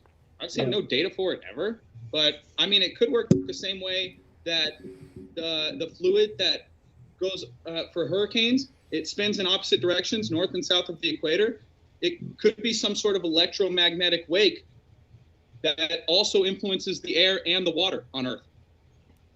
Kingo44 says, question for JMTruth.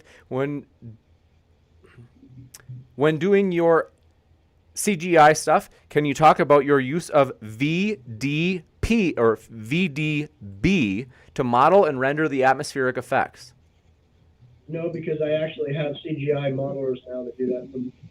This one from Joe Schwartz says, maybe we're living on a flat surface inside of a ball. Yeah, probably. This one from Stupid Horror Energy says, argumentum ad document. This one from Mr. Monster says, I drop an apple, it falls. That to me is proof of gravity. Only beyond the atmosphere can I drop an apple and it won't hit the ground. Why deny evidence? Ask him to do it and show it. Like, obviously, if you drop an apple in a bucket of water, it floats. That's how you bob for apples. So there's something else at play there other than the fact that the apple's hard and falls. This one from Made by Jim Bob says, Snake, at what size or mass do things start sticking to objects? Yeah, I'm not sure. I forgot. This one from Mr. Monster says, reading Leviticus in Hebrew made me even more of an atheist. Can't you see? And then they basically give you a chance to respond, whether it be Benjamin or JMTruth or Nathan. So to the last question to Snake, I think everything has a gravitational force to a certain extent. It's just isn't noticeable That's based true. on how big it is. For the second question, James, I'm sorry, I missed half it because I wasn't paying attention. What did you say? That was basically it. Okay. the Hebrew thing, there really wasn't a question there. I'm sorry if you feel more to be like atheist, but actually Hebrew is probably one of the greatest languages I've ever learned. This one from Will Stewart THFC Rant says, what branch JM and what was your AFSC or MOS or NEC? I've covered this before. I spent time in the United States Army, 12 years. I'm not going to go any further than that because I'm not going there anymore. I already, years ago, got into that, and the information's out there for people if they want to find it. I'm not gonna bring up my military record. You got it. Ozzy and Talk says, I have video showing Lake Erie curves away.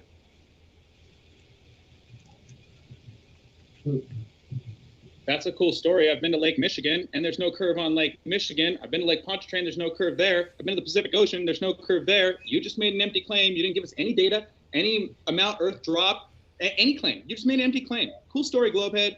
I'm going to sleep. This one from Stupid Or Energy says, the Septuagint shows us how Greek translations of Hebrew look like. The New Testament is not a Hebrew translation. JM, I think that's for you. Yeah. Okay. Read the question again. They say the Septuagint shows us how Greek translations of Hebrew look like. Namely, they show us what it looks like to see a translation go from Hebrew to Greek.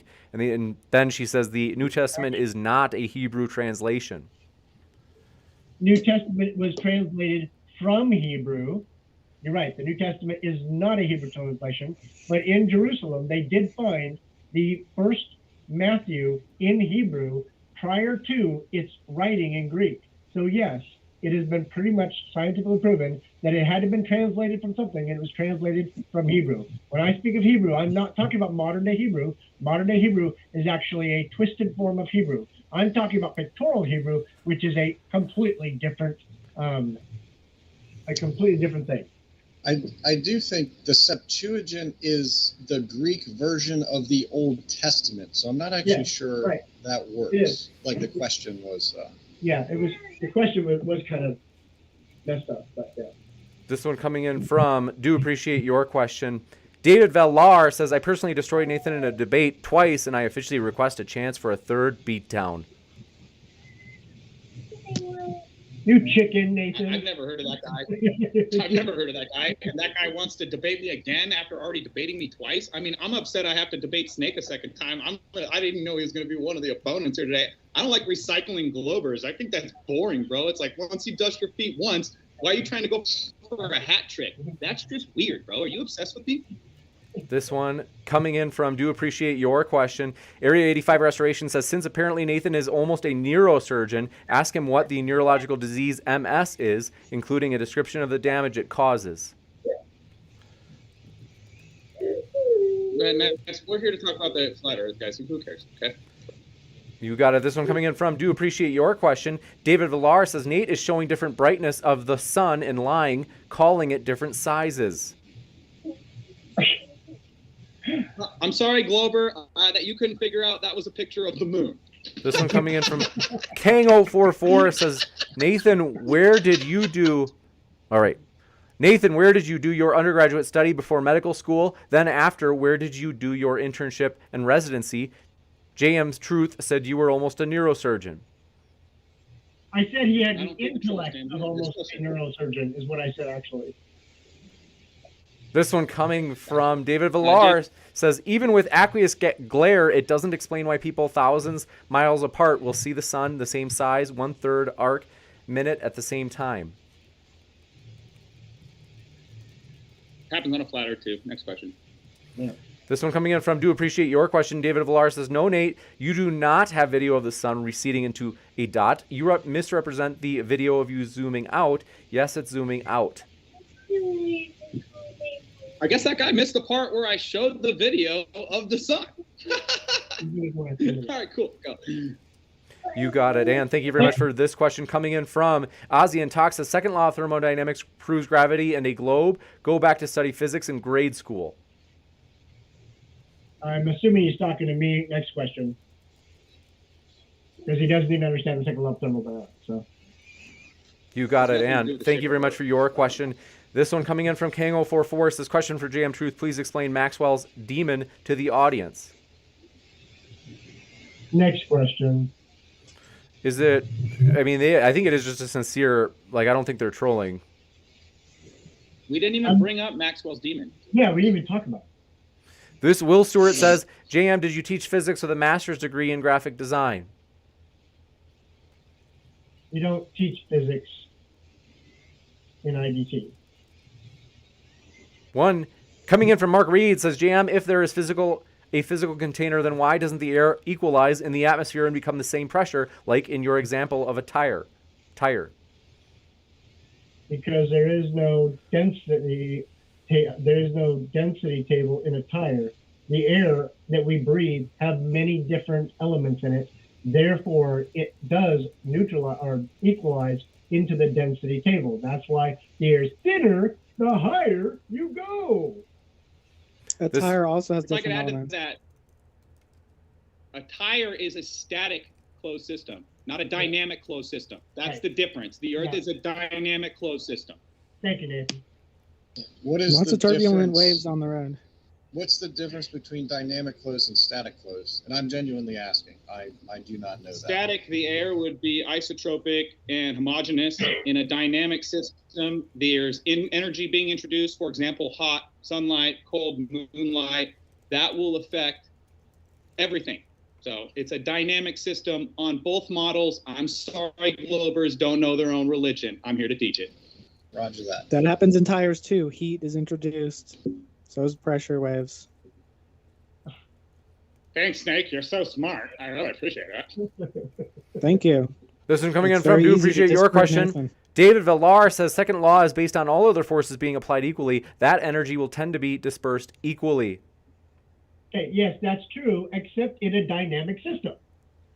We have a heat source and a cool source spinning around the Earth, heating up and cooling off the system. That creates a dynamic system. I can't believe I'm having to teach basic physics. What unit of physics teaches you about I can. cool light and cool forces? That's what I thought. Snake, move on, buddy. Just sit there and look pretty, bud. That's what I thought. That's about it. This one coming in from, do appreciate your question. Soldier of Science says, can we get a poll going? Best headgear, 1, trucker hat with built-in snow goggles, Barrett, Colin Kaepernick, afro, or Silent Bob beanie. You guys all have epic hair and hats. Soldier of Science says, oh, we got that one. These are actually leveled. David Villar says, containers can exist due to static forces, such as physical lids, gravitational forces, such as Earth, or magnetic forces. A magnetic force does not create a container. Science does not say Yes, it that. can. These No, people, dude. This one coming in from David Villar says, Nate, you confuse, quote, strongest with merely being present at all. He never said it only went down either. Stop lying.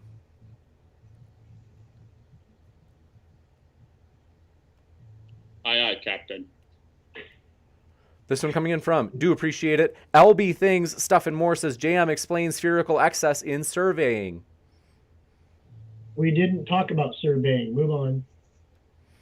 Guys, listen, you can ask me all the questions. If we didn't discuss it or it wasn't in the debate, I'm not going to entertain it. This one from Displaced Gamer says, is the sun local? Yes or no? Only, Nathan. Of course.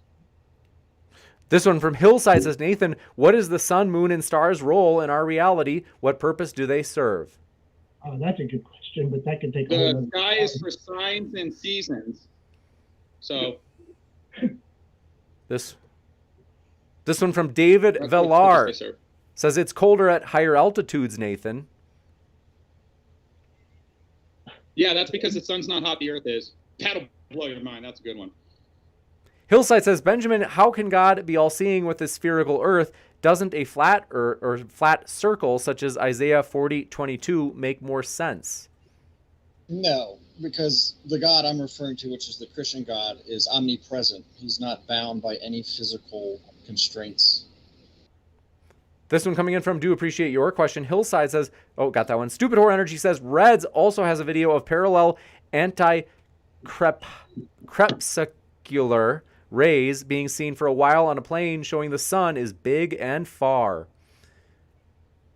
Red must be their priest. No, it's typical globe religion. I never tested it, but I know a guy. I have not. I've counted more times that people have quoted red than God in this. Seriously, holy cow! This one coming in from, Next. do appreciate your question. Nag Nooney says, what was the best CGI rendering engine in 1969? I'm assuming they're asking me. I think so. I'd have to go look it up. I don't know. I think that's a poke at the moon landing. Yeah, I know. It is. I know. I realize that. I'm kind of just letting shit go because it's just stupid. Yeah. This one coming in from, do appreciate your question. Will Stewart says, JM and AFSC is just an alphanumeric description of your job. It's not private information. Why not answer? I was an 1NR, or what is it? Sorry. 1 BN4/98C/K36A. Okay, why don't I answer it? Because I want to piss you off. That's why. This one coming in from the It doesn't matter. Crawdaddy Who cares? Right? Just because I want to be a jerk. says, I find it extremely suspicious People that you think something else. says I Sorry. find it extremely suspicious that you won't say what your job title was in the Army. Snake, I'm really aware that people think something else. I realize they're actually being jerks, but I've already asked Nathan. I've already been down this road, and I've embarrassed multiple people 5 years ago. in public 5 years with ago. my DD-214. I've also been in We already combat did this 5 years and ago. I'm a disabled veteran. Thank you. Good for you. Sorry, Yeah, we James. went over this 5 years ago. This one coming in from, do appreciate your question. Joe Schwartz says, what is your favorite video game? Suppose we'll get this from all of you. Call of Duty. Nope, video games cause brain damage. I don't like any video games. They're system killers. They literally Farm cause brain Simulator. damage, guys. You gotta check this out. Oh, okay. Any other favorite games? My vote was for Farm Simulator. I'm still going with Skyrim. King Yeah, over. Skyrim's good too. I like Skyrim. Hey, James, I gotta go though. Okay. So, thank you so much, guys. It was fun. I appreciated it. Nathan, love you, bro. Love all you guys, actually. But peace and love. Thanks, And, Jam. Go home. Take Thanks, care. Jam. Yep. Appreciate it. Let me readjust the pictures here. It'll be a little bit scrambled for just a moment. But as I do, I'll ask the next question. Pat G says, to the flat earthers, if you ever cite the Bible, how did you determine that A, it's correct, and B, every other religious text is wrong? What was your method?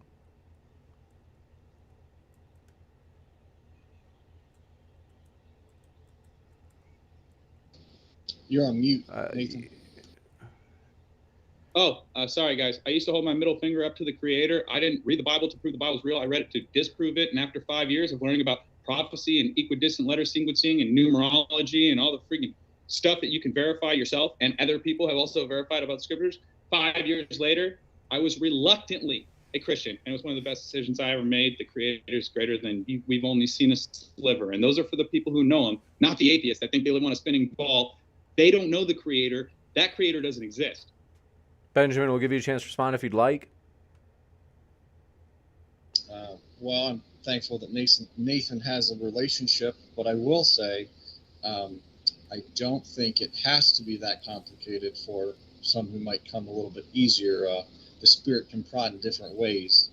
I think C.S. Lewis, I could be wrong, but I think he also, nothing to do with, I think, any physical attributes, but he was resistive, and in his resistance came to faith. I think it was him. But yeah, I'll leave that there. You got it, Ann. Thank you very much for your question. This one coming in from Matteo Trujillo says, can you give specific number for how far the sun is from the earth, and how do you prove that? Please be specific.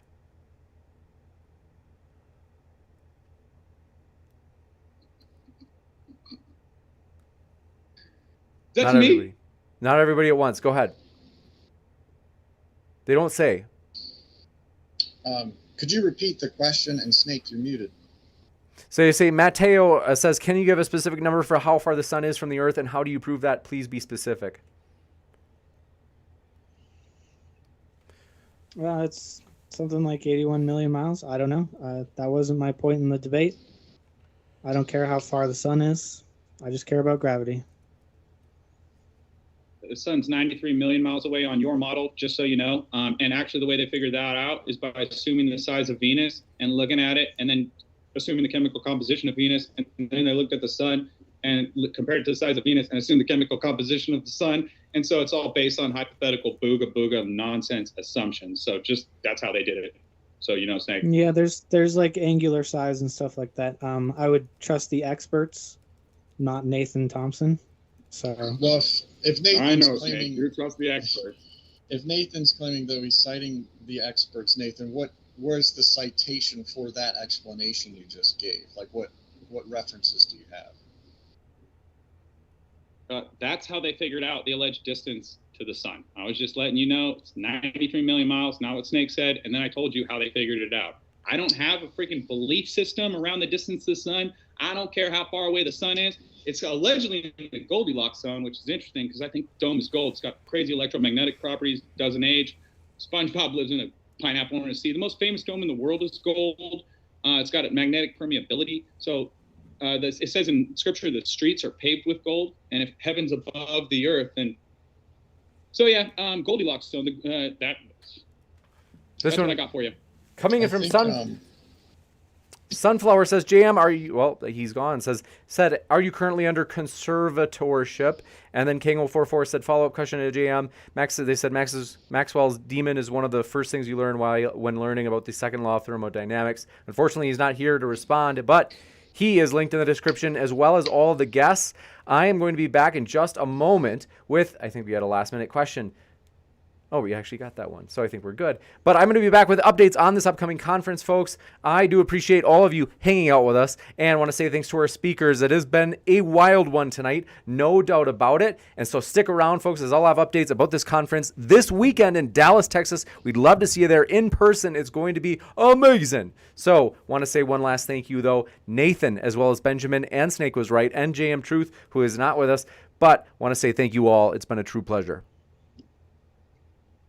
Thank you, guys. Thanks for having us, James. Love you, bro. Thanks so much. My wife doesn't like debates, but she stayed up and is watching, so I just want to say, love you. Thanks for the support. That's awesome. Well, I appreciate you guys. Yeah, Thank you so much. It was real nice meeting you, Benjamin. Yeah, it was nice working with both of you guys, too. Well, with that, I will be... And JM as well. You bet. And with that, I will be back in just a moment, folks. Thanks so much. Thanks so much, and I will be back in just a moment. Ladies and gentlemen, absolutely thrilled to have you here, and really do appreciate you guys being with us. Thank you so much, and it has been a true pleasure. I want to say hi to you there in the old chat. Caleb Dawkins, thanks for being with us. Stephen Cook, glad you were here. Pear DeBear and Eric McCall, thanks for being with us. Michael Lyon, glad you're here, as well as Ree Webster. Now, I've got to tell you guys, we're absolutely thrilled for this upcoming conference. You don't want to miss it. It's January 15th and 16th in Dallas. So it's this weekend, you guys. We would love to get to meet you in person if you live in the Dallas area. It is going to be amazing. So let me just tell you some of the info about it, because I know you're all very busy. I'm going to try to jump into this as soon as possible. First, you might be wondering, what exactly is this conference that you're talking about? Well, it's called DebateCon, and the reason is, you guys, I'm absolutely pumped for this conference. As you can see on screen, that is what I'm talking about, DebateCon. We are using Indiegogo as our fundraiser platform, kind of like GoFundMe, to help make this event happen, as we are going to host in-person debates this coming weekend. It is going to be phenomenal, and we are absolutely pumped. So I want to say, my dear friends, this is going to be spectacular. I am so excited, and I've got to tell you, couple of things about this, because you might be wondering, well, what exactly is DebateCon? Like, James, tell me more. I'm a little bit confused, and I got to tell you, it is going to be amazing, because these conferences, or I should say these debates that I'm going to show you on screen right now, are the debates that we're going to be hosting. The top row are all of the debates we're hosting during the Religion Debates Day. That's this Saturday, and that is including juicy controversial topics like whether or not liberalism is obligated to dominate Muslim nations. That is going to be a juicy one between Destiny and between Daniel. That is going to be a monster one. It's the main event for Religion Debates Day, as well as on the far left, you can see in that top row, David Wood and Kenny Bomer, Christian versus Muslim, on whether or not Muhammad's marriage to Aisha was immoral. So that is going to be a juicy one. In other words, it's roughly speaking debating whether or not Muhammad was a pedo. So it is going to be very controversial. And my dear friends, if you want to watch these, in addition to coming live to Dallas, Texas, where we'll be having that event, you can watch from home, because maybe you're like, well, I'm not in Dallas, I'm not anywhere near it. Here's how you can watch from home. As I had mentioned, we're absolutely pumped that we were using this kind of crowdfund, kind of like GoFundMe. Indiegogo is what it's called, and you can see their logo at the bottom of the screen there. And basically, if you just throw into the crowdfund, so for example, I'll show you the perk level, that if you throw in just for $9, you get to watch all of the live debates that are going to be shown to the public for just throwing in at $9 for the crowdfund, which is linked in the description, and I will throw that into the live chat as well. And I got to tell you, that crowdfund, we only have 2 more days for. It expires Thursday night. You guys, you don't want to miss this. It's going to be phenomenal. So some of our most juicy debates during the conference are ones that you either have to throw into the crowdfund at this amount, as you can see right here on screen. Watch all the debates live for not even $10, piece of cake. But not only that, absolutely pumped. My dear friends, this is going to be spectacular. You can do it several ways. 1, you can throw into the crowdfund. 2, if you are a channel member or Patreon supporter, both of those mean that you already get to view it. You don't even have to throw into the crowdfund. So if you want to become a Patreon supporter or channel member, now is a great time to do it, as it helps us put on these events.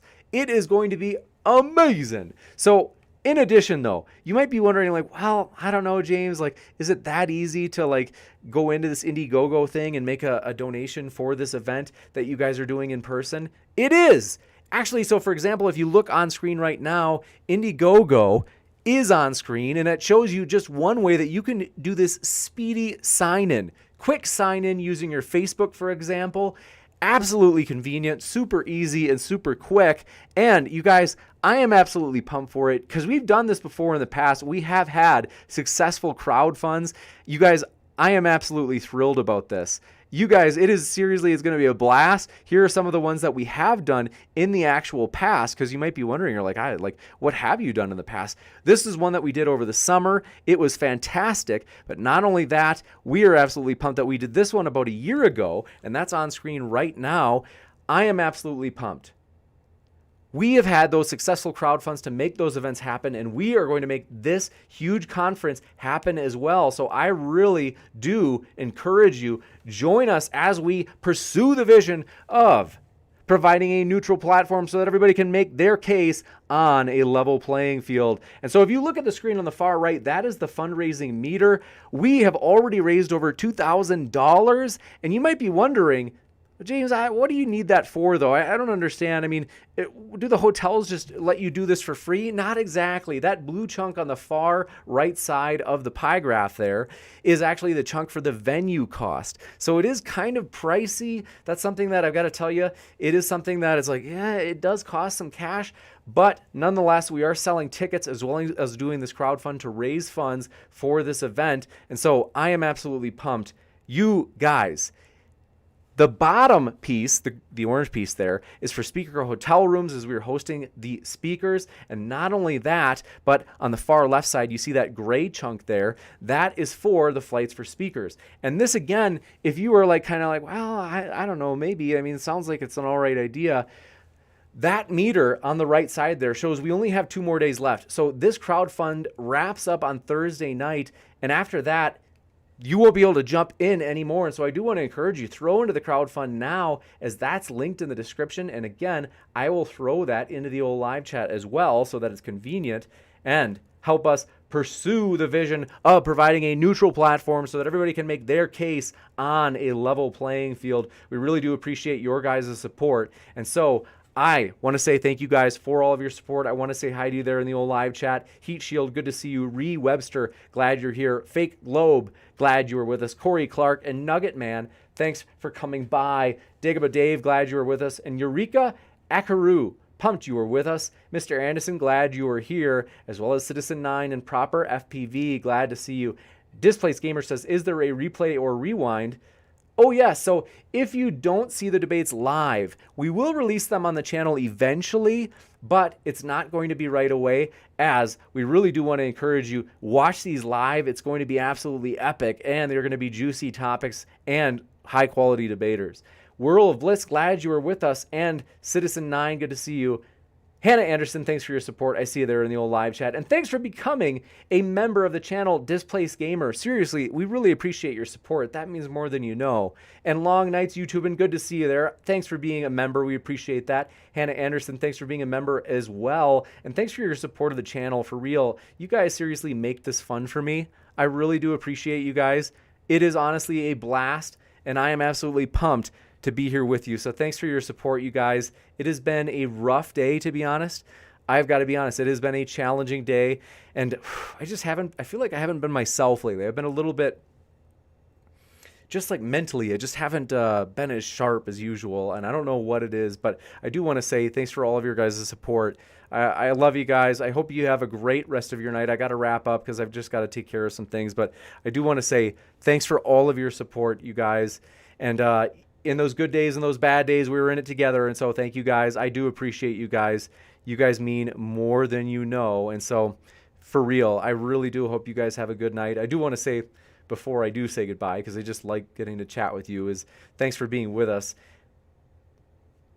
Let's see here. In the old live chat, Emperor of Cats, good to see you, says, Kay, goodbye. Goodbye, friend. Take care. And Michael Meyer, good to see you. And thank you so much for... Said I was able to pitch in, but I will likely miss them and need to watch the replay myself. Thanks for your support, Michael. Seriously, we appreciate that. And Brooke Chavez, thanks for your support. Says, thanks, James. Thank you, Brooke. The pleasure is all mine. Seriously, you guys, I really do appreciate you guys. And so, you guys make my day. And when it's been a rainy day, it's just nice to have your support. So seriously, thank you for all of your support. Thanks for being here for me. It's like you guys, it's honestly like a family. And so thanks for your support. Corey Clark says, hey, hope you feel better, James. Thank you for that, Corey. And then Michael Lyon, thanks for your kind words. I appreciate that encouragement. And Dagobah Dave says, love you, James. Thanks again. Thank you, Dagobah Dave. And Be Truthful says, thanks. Make sure you hit the like button. Thanks for your support. And do hit that like button, as we are so close to 190 likes, my dear friends. We really do appreciate you being with us. Stupid Horror Energy, good to see you there. I see you there in the old live chat. Thanks for being with us. Hannah Anderson, thanks for your support. And want to say, I love you guys. Seriously, you're like a family. And thanks so much, Michael Meyer, for joining and becoming a channel member, says, which is welcome to So Much Soy. We appreciate your support. Thanks Citizen9 says, chill now, James. I appreciate that. And then thanks Nugget Man says, God bless you, James. And thank you guys, seriously, for all of your support. Eureka Akaru, we are glad you were with us. I see you there. Eval, good to see you. Lewis Giles, glad you were with us. And thank you guys, seriously, for your support. Join us while we are small, as we have big plans for the future. We are absolutely determined to fulfill the vision of providing a neutral platform so that everybody has their chance to make their case on a level playing field. Thank you guys, and we hope you feel welcome no matter what walk of life you are from. And Reticulated Spleen says, thanks, James. I hope tomorrow gets better and better. I appreciate that. Seriously, thanks for your support. Oliver Catwell, good to see you, says, I missed the debate, but looking forward to watching it. Also, whatever has you down, I hope it gets better. There for you, friend. Thanks so much, Oliver. If you can stick around and answer your phone when I call in about 30 seconds, I would be so grateful, because it would just be great to connect. And so I just hope you're doing well. But yeah, Oliver, would love to just quickly connect, because I know it's super late or super early there. But good to see you there, Oliver. And thanks in the Twitch chat. I see you there. Mid-tier Kit, thanks for coming by. We are glad you were with us. Brooke Sparrow, thanks for being with us as well. And thanks for your support there in the old Twitch chat. Tapatzel, good to see you. And Tapatzel, I don't know if you got my sweet email. I hope you're doing well. And I did. I can't remember. I think I sent you an email. I might not have, but I am pumped to see you. It was about the poster, which I appreciate you making. It is a fantastic poster. And good to see you there in the old Twitch chat, though. Thanlin, good to see you. Thanks for being so kind. And we really do appreciate you for your kind words and encouragement there in the old live chat and Twitch. And yeah, I want to say thank you guys. Stripper Looker, good to see you, as well as Wood. Thanks for being with us. Thanks for your kind words, Corey Clark, for your support of Modern Day Debate. And a Stoner Steve, thanks for your kind words, says, take care, James. I appreciate that, Steve. That means a lot. And so I want to say thanks, everybody, for your support. And I am pumped to see you in the next debate, as we have another 1 or 2 debates this week before the big in-person conference, which we're absolutely pumped for. So thank you guys for all of your support. I love you guys, and I am pumped to see you for the next one. And join us while we were small. Hit that subscribe button, my dear friends, because we were excited, and I am thankful for you guys that we were at 60,000 subscribers. At the same time, this is just the beginning, as we are going to be doing bigger things. And someday we're going to look back and say, wow, you remember when we were small at 60,000 subscribers? But thank you guys for all your support, and I hope you have a great rest of your night.